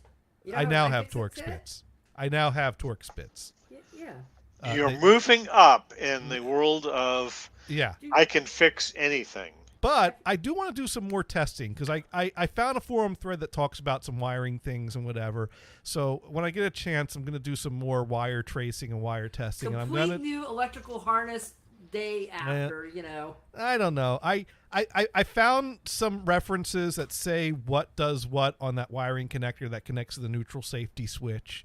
But the important thing is that the car, because I pushed the car to be alongside the other, my driveway is the type of driveway that can fit 3 cars. Because if you drive all the way to the edge where the back of the property line is, that basically lets a car go alongside the stairs to the side door on the side of the house. But before that point, there is enough room for 2 cars to go side by side. Mm-hmm. But it's a bit of a tight fit for 2 cars to go side by side. So are you suggesting that your reliability issue with cars is such that you need a 3rd car now? No, I'm suggesting that I needed to move my car to a more convenient parking situation. Because I pushed the car back so that the 2 cars are side by side so I can jump them easily when I was having battery problems. But I've since bought a solar trickle charger, and I've since determined that battery will start the car perfectly fine if I get under the car with a screwdriver and short the connections on the solenoid of the starter.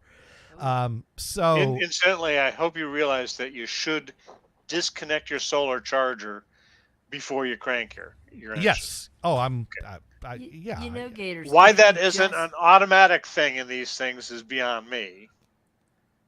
Yeah, I know that. Yeah, go ahead, Mars. This is what you need to do. Instead of the screwdriver to short it, you need to put a Wi-Fi connector up there so you can push a button on your phone to connect it, to turn it on and off. Yeah. Yeah, I don't know that I can get past inspection, but I could try. I guess I could, from the waiting room, look for the guy to turn the key and then hit the button on my phone at the same time he turns the key. Same time. So he thinks he's starting it normally and doesn't know that there. Okay. Anyways, so the point is that I decided it'd be better if I turned the car around and backed it into the spot by itself on the end of the driveway next to the steps. That way it's parked with the engine side, facing out from there, so I can continue to work on it, and I could also, if I need to jump it, pull the good car up to it. So I'm like, well, it did leak a bunch of transmission fluid the last time I started it. Let's see if it still has enough transmission fluid in it to go into gear. So I got under the car with a screwdriver. I shorted it out, got the car to start. Car runs fine. No transmission fluid spewing out. Some smoke started coming up. It smelled like burning oil or burning stuff. I did have a bunch of transmission fluid that leaked in there a week ago when it burped that up. So that's probably burning on parts that are heating up. Maybe some oil dripped somewhere. So nothing started on fire. But it did smell like burning oil for a while. But this car hasn't run in a while. That problem will probably sort itself out if I let it run.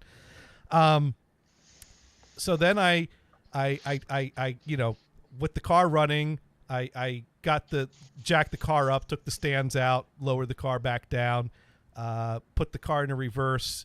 It wouldn't quite move. It had some resistance. I said, oh crap, I almost forgot about that. Moved the car forward a bit, put it back into park, got out behind the car, took the block out from behind the tire that I was using to wedge in the Oh my God.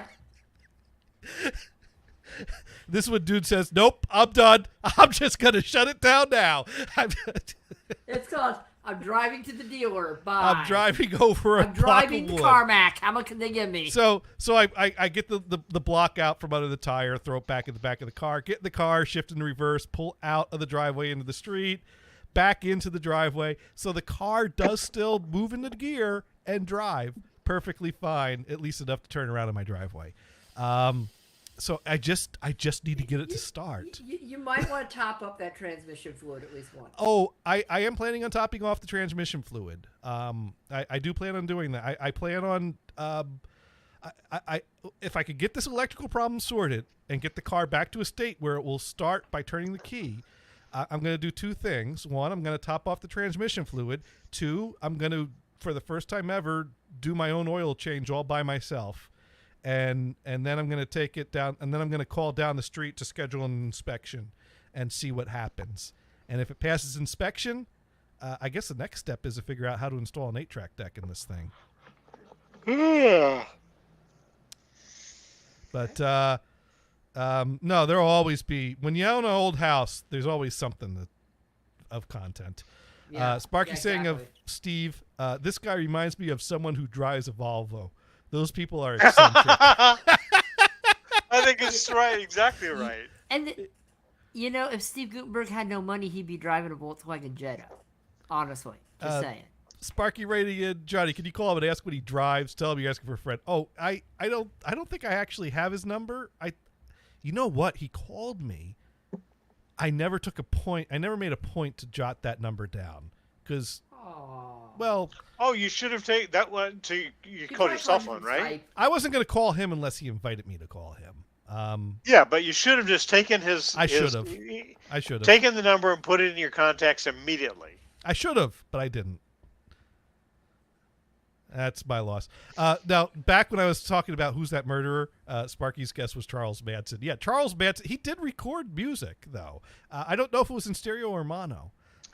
Apparently, a number of the L.A. scene musicians knew him personally. Manson? Yeah. Oh, yeah. Because he was an aspiring musician. He just never broke in. And maybe that was what flipped him out. Maybe he needed that wall of sound. Sparky writing in, Johnny going to have to do some massive editing on this stream. I don't know. And then Sparky said, time for popcorn. Be right back. And then Sparky. He's looking at ceiling. Popcorn ceiling. Sparky saying the same thing I said. Don't watch politicians, then watch Bugs Bunny. There you go. There you go.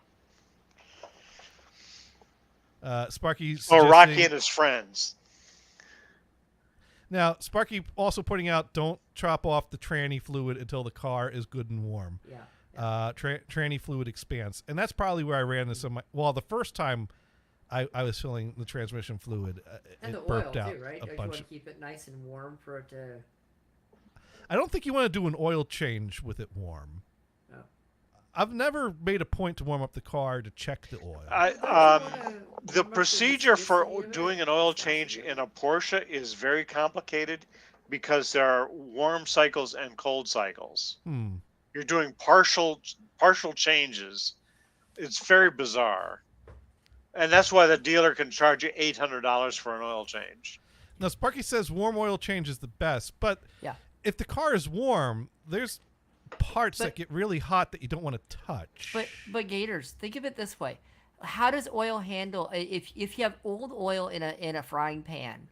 Yeah, old oil in a frying pan does not flow anywhere, but when you heat it up, it becomes liquidy. What you want to do is break down the viscosity of it when you drain it, so you get it all out. Okay. I'm just kind of concerned of if I'm under there and I reach my hand to brace myself without thinking and I touch something hot accidentally. Don't do that then. I'm more likely, no one intentionally does that. You could also wear gloves suitable for automotive work. You can wear enough gloves, sir. Okay, all right. Just wear enough gloves, you'll be fine. I don't know if I could just take the thing out, walk away, let it drain for a while, and then come that's back what you do. a half hour later. That's what you do. You let it drain for a little while. You sit there and put a 5-gallon bucket underneath it, pull the little thingy and let it drain. I used to listen to Car Talk, and I don't remember the details of this call, but I remember the reaction it got. Because the guy talked about some kind of unorthodox method he had, my paraphrasing, not his, of doing an oil change.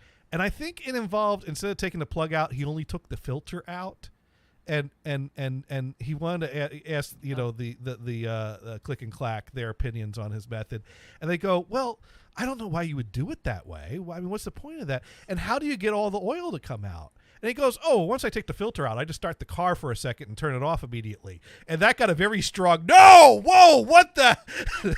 Well, that would get the oil out, but... So just for a second, just long enough to get the oil out. And not so long that it'll seize the engine.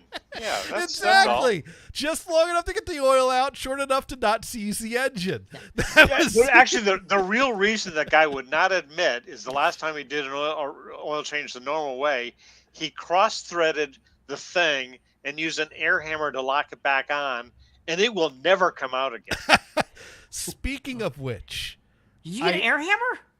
No, I Oh, fixed- I was excited about that. remember when the last problem I had was that when I took the nut off I took the nut and bolts off that was holding in the neutral safety switch, and then when I was trying to put the neutral safety switch back on, the nut that goes over the threads that basically is a pin that comes up the hole in the middle of the neutral safety switch, which also turns the middle part, but I couldn't get the nut to catch on the threads, and I thought it was because I might have damaged the thread some on that when I was using my hammer to tap it a bit to get the neutral safety to come loose and lift up off of this pin because it was a really tight fit. And I was able to fix that problem. I actually found a handy tool on Amazon that was really cheap. Heck, I'll even bring up a window that will show my address for everyone again. No, just kidding. Yeah. Make sure to double check the address. It'll show my zip code, but actually, no, I won't even position it there. Here we go. Let's go ahead, get on the right window here, and we will share my screen. And there it is, UTR, Universal Thread Restorer. And as you can see, it's got like a little like clip here that is spaced apart, so it wedges itself in between two threads, and you turn the device the direction of the arrows, and it basically clears out or retraces the threads properly. And I ran that on my troubled threads that I couldn't get the nut on about 3 or 4 times, and I finally got the nut to catch. So my neutral safety what you really have is a poor man's tap and die set. Right, but I don't need to die. A tap and die is for creating threads. I guess you could use it to repair threads, but isn't the primary point That's of it what most guys use. Okay. Well, I got a poor man's. Yeah. Okay. Fine. Although at $40, I don't see how that's poor man's version. As long as it works, it doesn't matter. $40? I didn't. Was it $40? I just had it Yeah. up in front of me. I didn't think it was that much. I think I might have got it on sale though. Or it's like the recommended one is the $40 one. The regular one is $12. Well, I'll be. It was $40. I really wanted to get this thing fixed. Yeah, that's cool. I thought I paid I didn't think I paid $40 for that. Wow. I Look really in your was history. desperate. Look at the. You look No, at I'm your looking at it history right and now. You are absolutely right. I paid $40 for that. Yeah. Well, I've been Oh, buying wow. so many $20 parts. I thought that was another one of them. So yeah, Sparky calling it a thread chaser. Yeah, exactly. So yeah. That's cool. So the point is now I got the neutral safety back on. I also found some information about the wire color coding on the connector for a neutral safety, so I can better try to chase and determine if I am getting signal to that point or not. Although I think I already checked the right wire, and I think I'm not. Actually, no. I think I checked I think I need to check a different wire. Of course, if you are using tap and die to clean up threads, you have to be very, very careful because you can also totally destroy the threads. Yeah. So you've got to be so gentle. You know, it's like caressing a baby's bottom, Right. Well, this tool, whatever that's like. This I'm tool, not a I wedged weirdo. it, put it in real tight. Yeah, because that was the other problem I had with thinking about using I guess it would be a die that I'd use for my basically the pin that was coming up threads. Because I'd have to get that to catch properly to also get it to make the threads properly. So Yeah. I really saw that as being more likely to make things worse than better. But so yeah, this tool was just what the doctor ordered. Just what the doctor ordered. Totally worth the $40. Dr. Johnny, that's what you ordered. Totally worth the $40. Yeah. So yeah, so my neutral safety is back in place. My car still won't start unless I start with a screwdriver. But when I go into gear, it moves around. Although it makes a rattling sound. Although I think it's been doing that for a while. I remember my first car was a 93, I think.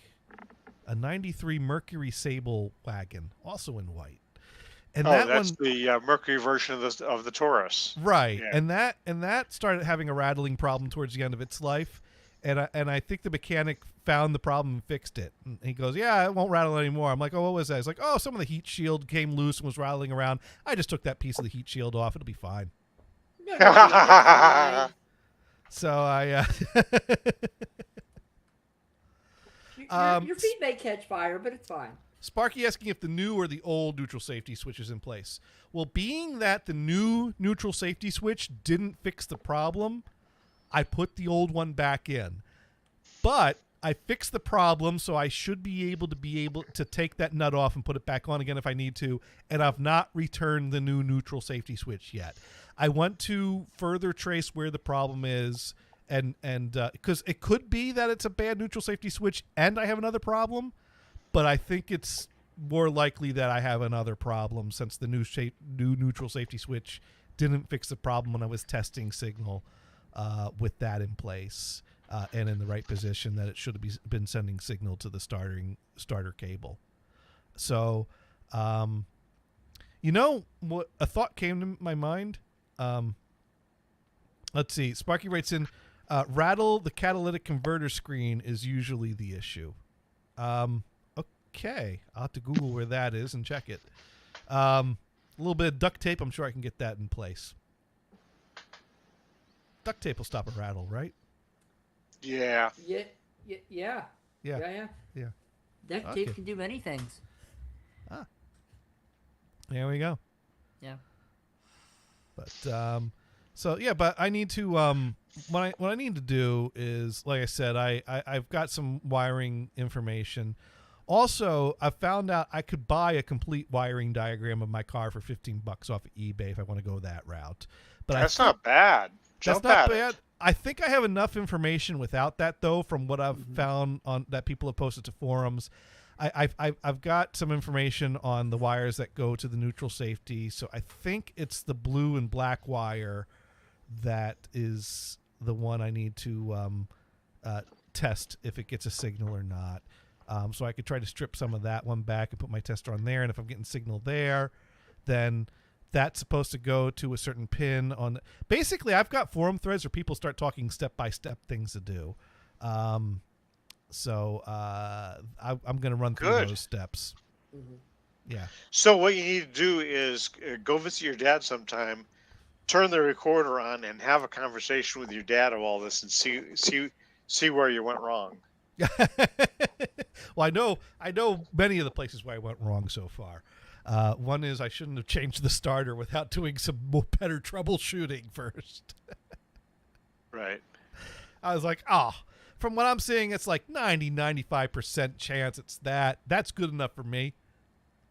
Yeah. Take my credit card, please. That was Right. that was an expensive mistake. I won't make that one again. But yeah. But anyways, the 2008 car is in great shape now. They found that I had a leaking condenser, so they replaced that and recharged it. And they also found that the hissing sound that was coming from under the hood was not from the air conditioning. That was from some chewed up O-rings on injector number 6. And I don't know how that happened. But I'm like, wait, which injector is it coming from? And I'm like, because I had a guy replace number 3. Like, no, it's number 6. I'm like, okay, and so they're like, do you want to take it as is and deal with that somewhere else? Or you want us to take care of it? I'm like, you got the car. I want that hiss to go away. I need a working car. Just do it. So at the end of the day, the air conditioner condenser replacement and recharge, fixing the chewed up O-rings on cylinder number 6, all together came to $1,600. Wow. It's an expensive bill, but considering that, Well, you replaced O-rings on a piston, right?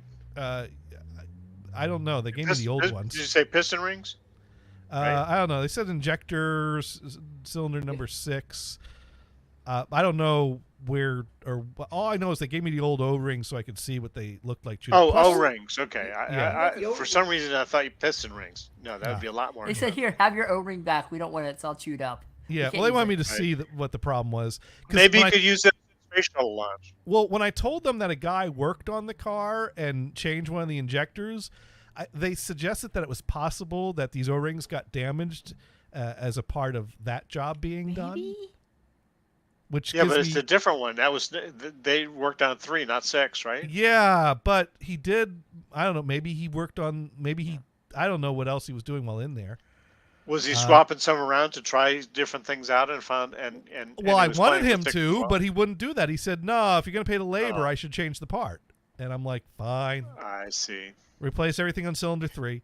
But cylinder 6 shouldn't have been buried under those things, I didn't think. But anyways, all I know is that it doesn't hiss anymore, and $1,600 got me new air conditioning and everything, and this O-ring problem. And also, there was a recall repair that needed to be done on my car that I didn't know about, where they needed to reprogram something as part of a recall. So they took care of that for free while they had the car. Oh yeah. Well, those recalls are all free anyway, but yeah. If I do, But it got it done. That's Yeah, good. I didn't even know about it. So, You should look to see if there's a recall on the other car. Oh look, they fixed the ignition in a recall. yeah, that might not be a bad idea. You didn't see if there was recalls on that car and see, Hey, any honestly. recalls on 2003 Ford Taurus wagons? Asking for a friend. Yeah, I'll just bring that right by. You have a screwdriver? Can you sign up Driver. with Ford? Can you sign up with Ford to get the recall announced directly to you where you are now? Probably. I'd have to look into Probably that. worth doing. That'd be funny. Drive up to the Ford dealership in the 2003 Ford Taurus. Get out of the car. Like, now, before I turn it off, I need you to understand, if you're going to put it where you want it to be. Because the only way you're going to get it to start again is with a screwdriver underneath. Right. Here's how you do it. Where do you want it to be parked where you'll be able to get under it with a screwdriver? Actually, they have things. They have there's a guy I watch called there's a guy I watch Vice Grip Garage, and he has a thing that he puts in the wolf. I can't remember what it is, but you basically a button that he connects to it, and he pushes it, and it starts the car. Well, And yeah. he does troubleshooting from underneath the hood. I could put a button in easily. I mean, Dune's yelling at a scream. I told you to put a button in. Yeah. Oh, is that what he says? He wants I you just to put a can't get button it. in I can't get it past inspection like that, though. with a button. No, they won't let me do that. That bypasses Why? the There's so safety. many cars that have push button starts. But that work properly. This would bypass the neutral safety switch, and one of the inspection requirements is that all the safety features work. And neutral safety switch has safety right in the Needs to be name of the safe part. on neutral. It's not going anywhere. Or what you do is you see if the car will take a crank. A crank. It's like the old school. He puts it in the front and he cranks Yeah. it to start it. Could I use the crank from my Victrola on the car? Maybe. Probably not. Probably needs to be a little He's heftier. got this big hole in the front to crank his car start. What is funny? Some of those early cranks were such safety problems that if you did it wrong, you'd be guaranteed breaking your wrist Hmm. because they'd come around and snap you in the wrist. Yep. It's like, oh, that's a good safety feature. Yeah. I don't know. Could you wear a wrist guard? Would that help? Probably have to be a little heavier than that, but Um, you're on the right track, I think. a lead wrist guard? Right. Steel-toed wrist, whatever. Yeah. Steel bracelets? Or rip your thumb off. Yes, Marky, you're right. He didn't need that thumb. He has a second one. That's right. That's That's right. that's the And, type of- and hey, once it's gone, you've got no more thumb problems. yeah. If it kicks back. Yeah. I guess we'll rip off the thumb. Yeah. All right. Well, man, our topics got us through most of the show. Yeah. Now Brian, absolutely. you were away on a trip last week. Or you were coming Yeah, back I from went a trip camping. last week. I went We're camping. Camping. Yeah. Now, does camping involve a tent or a camper?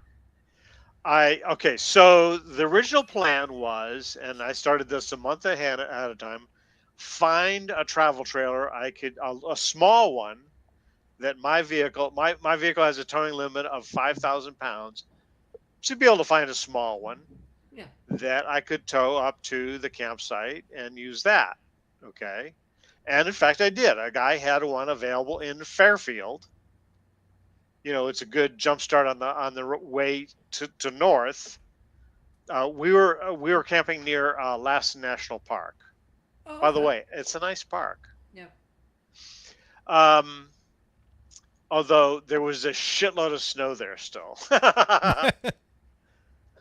But not where we were. We had heat and we had freaking mosquitoes.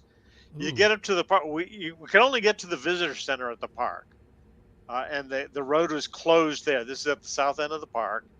You could walk in about a mile and a half. You could see mud pots and that sort of thing. Oh, That neat. was cool. Yeah, You know, mud and, pots are and really stinky neat. stuff. Yeah. In fact, the they're place is basically ground called parks. Yeah. Sulphur. The Sulphur Works, Hmm. where you could walk up to. You could go a little further, but you really couldn't. Did There they wasn't have a, anything there. Brian, did they have a mud hot spring for you guys? Not that was open. Oh, okay. No. We were wanting to go to the hell's the guy's name? Something rather Bumpass. Bumpass. He's a guy about 100 years ago was leading a group up to see the mud pots, That's that one. and he stepped on the crust of the mud pot, and he fell in.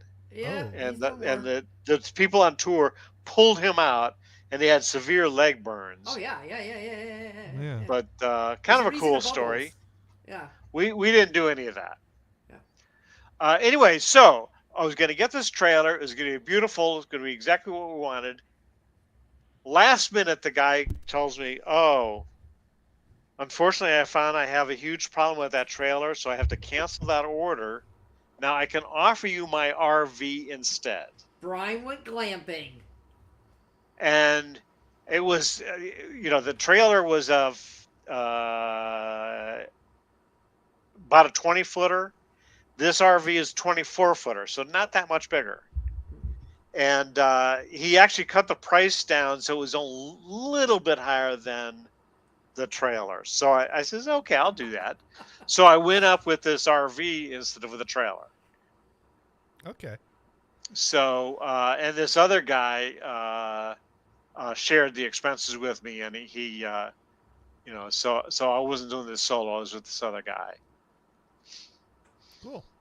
As a first-time guy with all the amenities of a glamp machine, Yes. we Brian went did glamping. some mistakes. It's okay. Okay. The freezer seemed to work fine. There was a refrigerator and freezer. At least The there- refrigerator this freezer didn't get works that fine. cold. Then after I turned it in, the guy says, "Oh yeah, there's this little thing that's on these fins that you slide up and down. No marking at all. How the hell would you know that was a control?" But it didn't really need it anyway. The number of large coolers with bags of ice at this camp get together with these guys was hugeormous. So there was plenty of ice, plenty of coolers. It was fine, and the food was really good. And you walk far enough, there's snow. And What? Sparky. I said you walk far enough, there's snow. Yeah. In fact, at the visitor center, there was this this snow cave against the building. Oh, neat. It was really cool. One guy walked through it, and we took his pictures and stuff like that. And I says, "Oh, here's a hiking stick. Why don't you poke at it and see if it'll collapse on you?" Did he? Didn't. No, he didn't, and I don't think he was amused. I would have done it. Now, I know you would. Sparky writes in, did Brian find the trailer on Craigslist? Negative. That Actually, I was using Camping World. I- There are at least 3 outfits that you can own. A guy that owns a trailer or an RV can rent. One is through Camping World. One is through RVshare.com. And the third one is an outfit called Campdemodium.com. Camp Demodium. So it's like a mobile Airbnb. Exactly. Okay. Well, Exactly. I think Sparky was remembering that time that Lulu was here and had a story about how her mother's boyfriend and her mom found this really cheap trailer on Craigslist, and it was the type of thing that it was an obvious scam that they're just trying to get someone to send the money and then come to pick it up at just mail a money order, and it was funny because Lulu was trying to explain to the boyfriend, like, no, it's a scam. And he's like, well, we'll just get the money. We'll go there in person because that's a really good price for a camper. And she's like, no, you're not getting it. There's no He's like, no, well, that's a good price. We can't just let that go. And they listed it. So if we show up with the money, they'll have to give it to it. It's like, no, this isn't a legally binding thing. They're not going to give you an address where there actually is a camper that you can buy. Like, no, this is a scam. It was and Sparky going bingo. Yeah, that was a funny moment. That was I think I remember that story. It was kind of like, holy shit, people get scammed because they're stupid. Yeah. In fact, I'm on Nextdoor, and I see these people post these things all the time, and I kind of go. At one point, did you just call the cops? You know what? my favorite thing. The fuck? I saw this thing on Nextdoor. Someone's going around to all these places around here, and they're trying to sell somebody else's house. Oh, nice. And I'm like, oh, because they came to my door. They go, hey, look, here's the three. Do you know? Do you live around here? I'm a realtor. Do you live around here? I go, well, yeah, you're at my door. They're like, oh, well, are you looking for a place? Because here's a 3-bedroom house for this price. So I get the flyer. I'm looking. I scan it, and I'm like, wow, that's really cheap after she leaves. And then about 2 hours later, yeah, someone's trying to sell my house. And I'm like, oh, God, yeah. You want the flyer? I still have it. Oh, speaking of scams, I had a bit of a wake-up call and a oh, fuck moment this past week. Stop. And this was on the day that I had to go pick up the car. So this is one of these moments where I really wanted to get to the bottom of this, but I had to wait, and it really sucked. Because I get the call that the car is ready to pick up. So I wrap up what work I can, and I get to a point where, it's close enough to the end of the day. I could be like, hey, dude, I'm signing off. Could you cover the queue in the last half hour? Yeah, cool. And I go pull up the Uber app and book an Uber. So, it finds an Uber that's on its way here. And, while I'm waiting for the Uber, I go out and check the mail, and there's some very official-looking envelope from some department of the Commonwealth of Massachusetts. So I'm like, this looks important and official. I better open it. And I open it up, and it was basically a letter letting me know about the stuff that I need to do to still be in good standing to continue collecting unemployment. And I'm like... Did you say woohoo? I was like, wait, what? No, this was no woohoo here. It was like, call this number to book the seminar.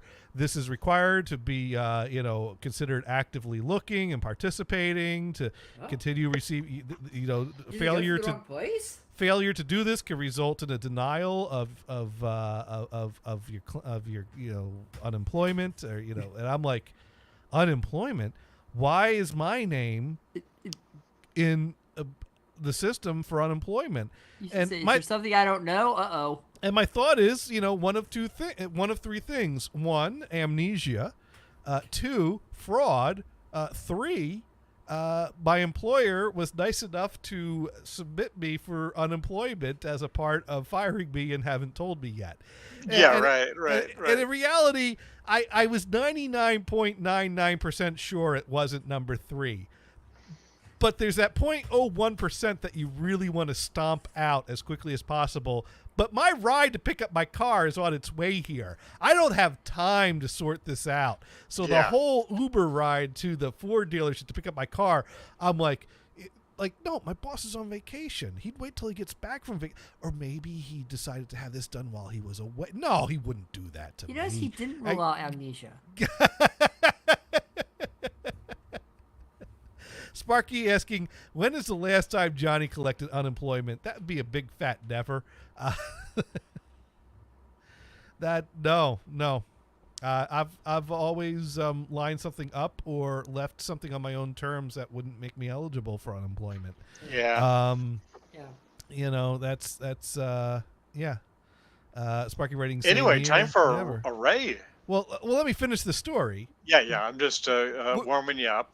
So we are going to look for a raid, but so I get back with my car and I call up the offices, which I had to call to around a few offices to finally get a person that I could talk to. And there wasn't a number listed for the fraud department right on the first letter, which would have helped. But eventually I get, because there's basically like, if you need to call one of our many offices. And so I basically was calling all the different local offices, and some of them had voicemail boxes. Some of them said call us back during office hours, even though it was within the office hours that the automated voice listed. Some of them rang a bunch and never picked up. Finally, I got one of the offices that someone picked up, and she asks me for my information and all that, and she pulls up the account. And the first question she asks after she verifies my information and pulls up the account is, sir, did you make this claim? And so immediately she saw that it was questionable that I actually made this claim.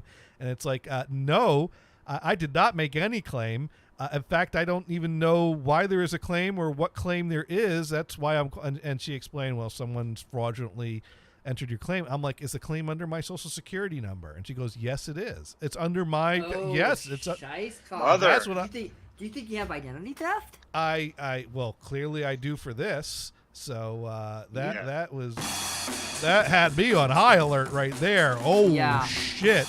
Yeah. Someone has my name and social security number and is using it to profit. So I was like, what the fuck? How did this happen? And so basically she goes, well, don't worry. You fill out the fraud claim, and it will be marked as invalidated. It won't be on your record or anything, or it'll be marked as fraud. And you might. So I wonder if any money had been shelled out to this character. For the past month, they've been collecting. Yes. Oh shit. Wow. The So they person- have an address? Wait. Are they sending checks, or is it all electronic? Probably electronic, but that's Yeah. up to them. They can't tell me anything more. A than lot of that. times Yeah, okay. they'll actually send them a card. They'll actually send them a card, Brian, and they'll get it installed like that. They'll just send. Now, it what's been happening in California is if you're collecting unemployment, they give you a debit card from the Yeah. B of A, Bank of Yeah. America. Right. And a lot of those cards have been tapped as if this fraud is an inside deal. Mhm. So Huh. someone at unemployment offices are scamming these numbers out there, and these accounts are getting hit. I mean, it's very widespread, So probably in the number of millions of dollars. So I started asking the question, like, how did someone get my social security number? And then Kristen reminded me, because she overheard some of this conversation happening. Yeah. Our insurance company that our medical insurance benefits are through recently had a breach that a bunch of their data was compromised. Sucks. So one thing I will say is that it is a whole lot easier to freeze your credit with the 3 agencies today than it was. I remember some years ago there was a massive breach, and it was a big issue how difficult it was to freeze your credit. You had to call the 3 agencies, and they would charge you to put a freeze on it, and they would charge you to take it off. Right. But then at some point people complained, and so they made a free but they didn't make it officially free, but they had like a kind of a complimentary period of time that they were waiving the fees. Well, now it's just plain free and can be done like that through their website, through all 3 of them. So right. I will give the credit agencies credit for improving the situation. You 'cause wonder how many lawsuits against them happened before they went to Be Nice Guys. Well, I think it was one of those situations that it was so bad last time that even if there weren't lawsuits, they probably saw the tide changing and had some meetings where like, oh shit, we better do this before they force us to. Right. Then we could take credit for it. But all I know is I went to all 3 of the sites, Experian, TransUnion, the other one that starts with the and signed up and put the freeze on all 3 of them. Got my free report from all of them. Looked over them. There were no additional lines of credit on any of these reports in addition to anything that I already have. So it looks like whoever got my social security number hasn't opened anything up. At least not that's registered on any of my credit reports, and I've frozen anything now. I probably should check my credit again. a little bit down the line to make Don't sure that they say didn't. You should check it every 2 weeks or something. Yeah, well, I know it used to be you could get one free report a year. I think it's more frequently now that you can get it, but it used to be once a year you could get it. So they say check it once a year. But that's old Yeah. words Sure. of wisdom. That Sure. every 2 weeks might not be a bad idea if you could get it for free every See, 2 I don't weeks. have credit cards, so I don't know. I don't have any of that stuff. So So your credit score is 0, Mr. Dave Ramsey. But yeah. Right. Yeah. So you're completely off the grid. Well, credit, yeah. I mean, I have Visa check card, but that's about it. yeah, Yeah. that's great. If you I could have do that. I have. You know, a lot of credit cards offer you Yeah. a credit score, Yeah. so you can sort of, on the cheap, I mean, on the low end, you can monitor it that way. I mean, I Yeah. I do have like a what is it like? It's a silver, platinum, whatever card they sent me in the mail. I never did anything with it. I just stuck in a box and said, "There, that's nice." So I don't know. Now, Sparky Yeah. writes in, damn Russians. I think if you're a victim of fraud, you can get more reports than someone who's not a victim. Oh. Well, I got my 3 free reports. Nothing showed up on them. I'm going to follow up on that also and see how often I can get free reports and make sure. But everything's frozen now. So the only thing I got to worry about is if someone opens something before I froze I think it's with Experian. You sign up for basically the login. You can log in anytime and check it, and it's all free. I'll have to check that out. I Yeah. basically just went from one to the next and I was like, freeze them, look at them, see if I need to make more phone calls. Yeah. Okay, dodge the bullet. But I suppose it's possible someone opened something up that is so new it hasn't showed up on the reports yet. Yeah. Right. And got in, but it's unlikely. Most likely, they just did this easy fraud claim thing, and I froze things just quick enough to shut down. Maybe that was all they. Yeah. Maybe that's all they wanted to do was just the unemployment scam. Maybe that's the easy thing to do. Yeah. Right. But I know, because I know my dad had a situation where someone opened up a loan in his name, and they didn't even have his social security number. They didn't have his correct address. Yeah. They opened it up with the bank that we banked with. Yes. Now, mind you, it was a large bank, and they opened it up with a different branch that was not local to us, but still Right. within the same system. And Yeah. that was, and the problem. Well, that's with that, still the bank's fault. Well, the problem, it went beyond the bank though, because the problem is that the guy took the money, ran, the bank foreclosed on the loan or the mortgage or whatever, and the guy was a deadbeat. They couldn't find him, and so what the bank did eventually was they sold off the bad loan to a collection agency, and then the Right. collection agency found my dad's number and they started harassing him. So my dad called the bank, and the bank said, "Well, this is obviously fraud. You don't owe it. Don't worry about it." And then the collection agency calls him and harasses him more. My dad goes, "I talked to the bank. They said it's fraud."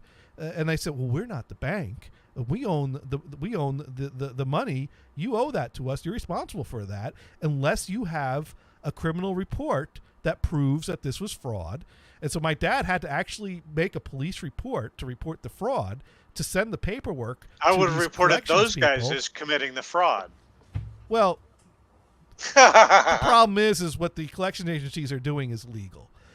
So my dad had to jump through hoops to appease the collections agency because they're Right. not the bank. They don't care what the bank thinks or Could says. you just hang up and So- put it on block?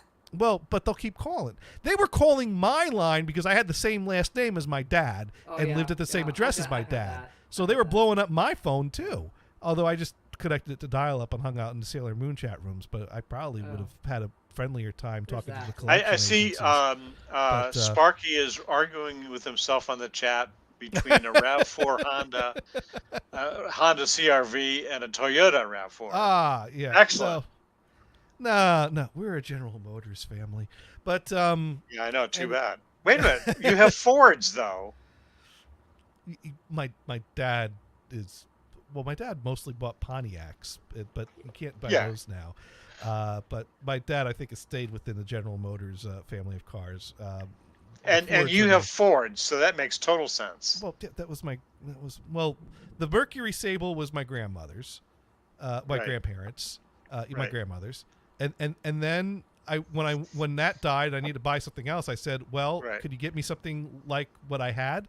And so my dad found the Ford Taurus wagon, and then the Taurus X was also my grandmother's. So Yeah. I chose one of those, but basically Yeah. it's because my grandparents drove Fords. Yeah. But if I were going to buy something else now, I'd probably go with my dad's recommendations. Right. Yeah. Get a Toyota. Yeah. No, well, let me finish the story. Where was I with the story? Hang yes. on. I gotta split a second. Okay. So you go ahead. I'll finish the story. So my dad had to jump through a bunch of hoops to get the collection agency off his ass, but also he had to get the bad loans off his credit report too, because that starts showing up there. And so it's just, annoying that Pain in the what's butt. yeah. So that's why I'm like, oh God, they did that without a social security number. Someone's got my social security number. Yeah. They could really make my life It's identity difficult. theft, But Yeah. I froze my credit. I don't know what else they can do with it, but I froze my report into 3 agencies. I gotta figure out how to keep an eye on other things too. But I got the big thing taken care of. They Isn't should've- there an app you can do that will monitor those 3? Well, An the app thing- on your phone? The thing is, being that all 3 are frozen, I'm not too worried about monitoring them more than normal because What's I that got commercial? freezes on them. FreeCreditReport.com? Is that No. the one? no No? scam. Is it a scam? I hear commercials for it all the time. We've And told it's cool. this story. They sing through the whole commercial. We've told this story way too many times to tell it again. Oh, okay. Never mind then. No, FreeCreditReport.com. Okay. FreeCreditReport.com is free with enrollment to CCC Advantage. In fact, I won't tell the whole story again, but I'll just review where the rub is. I don't even know if it's a thing anymore. I think Free Credit Reports. I thought I heard the commercial like 2 days a week ago.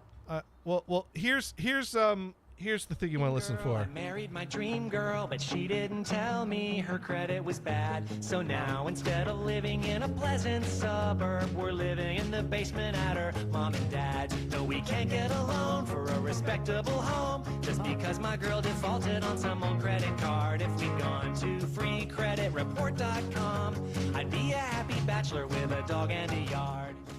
Oh. Well, there they- you go. Well, I was shopping. Oh, they faded out before the let's see if this one has it. Offer applies with enrollment and triple advantage. There it is. Triple Advantage. Oh. Report.com, baby. Yeah, Offer applies that's not with that enrollment and triple commercial. I advantage. hear that one.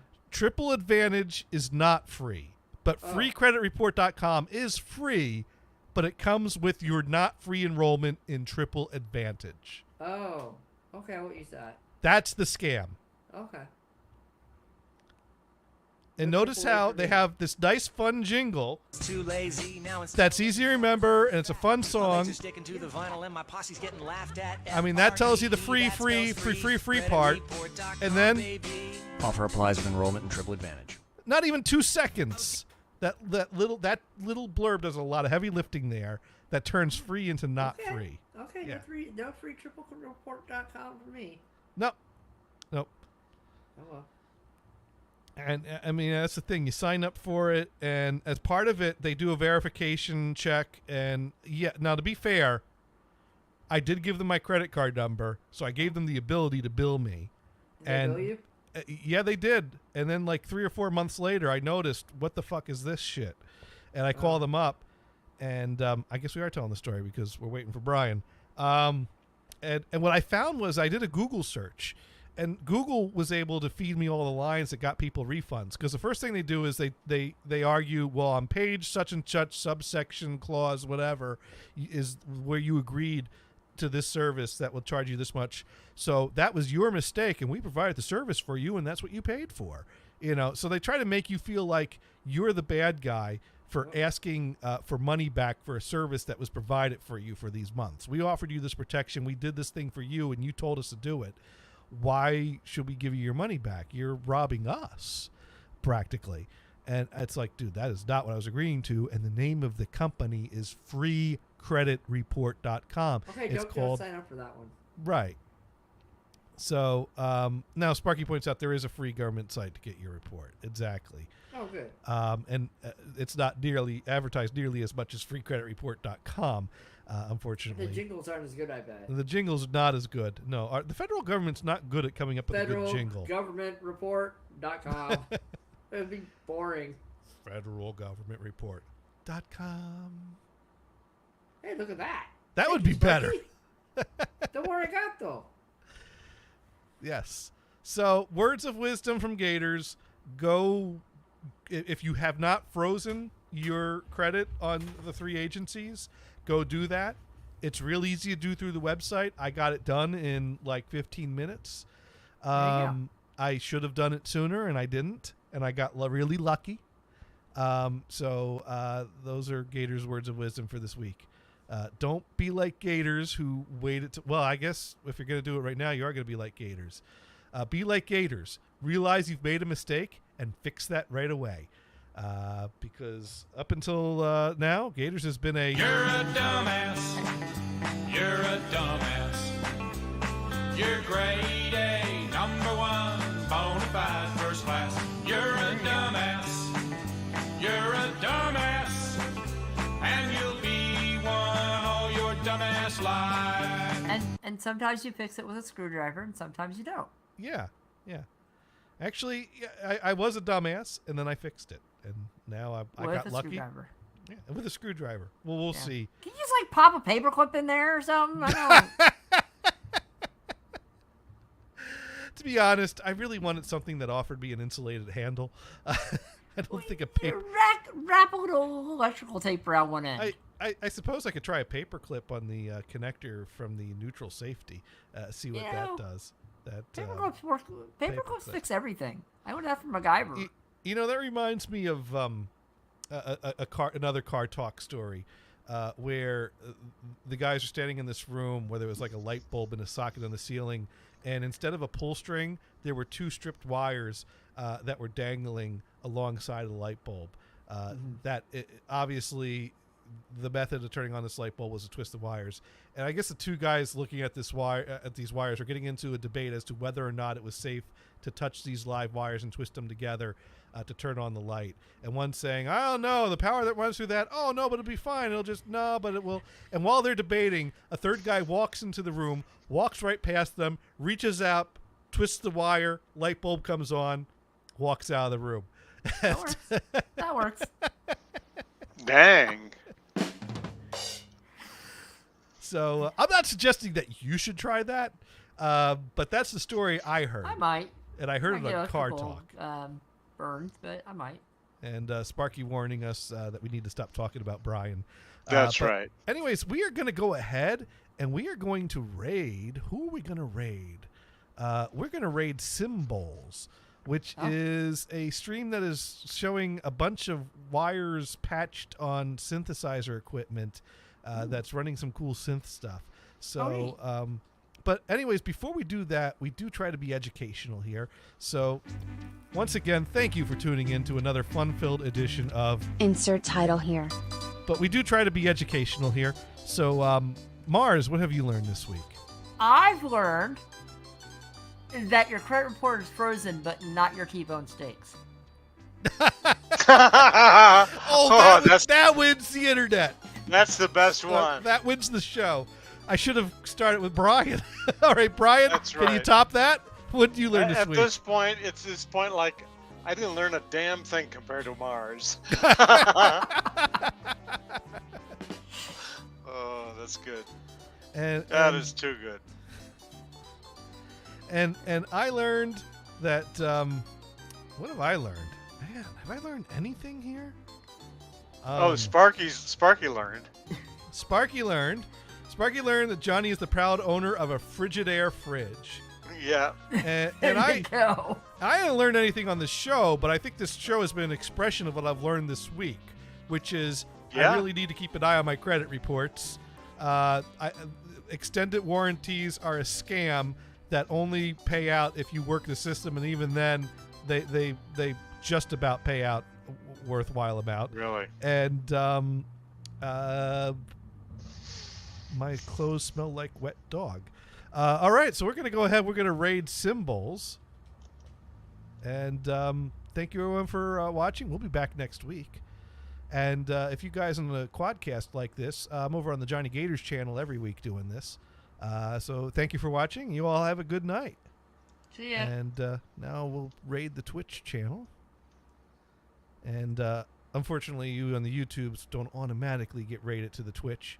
But if you go to twitch.tv/symbowls, SYMBOWLS, you can see what we rated, which is some synthy noises. stuff going on. Yeah.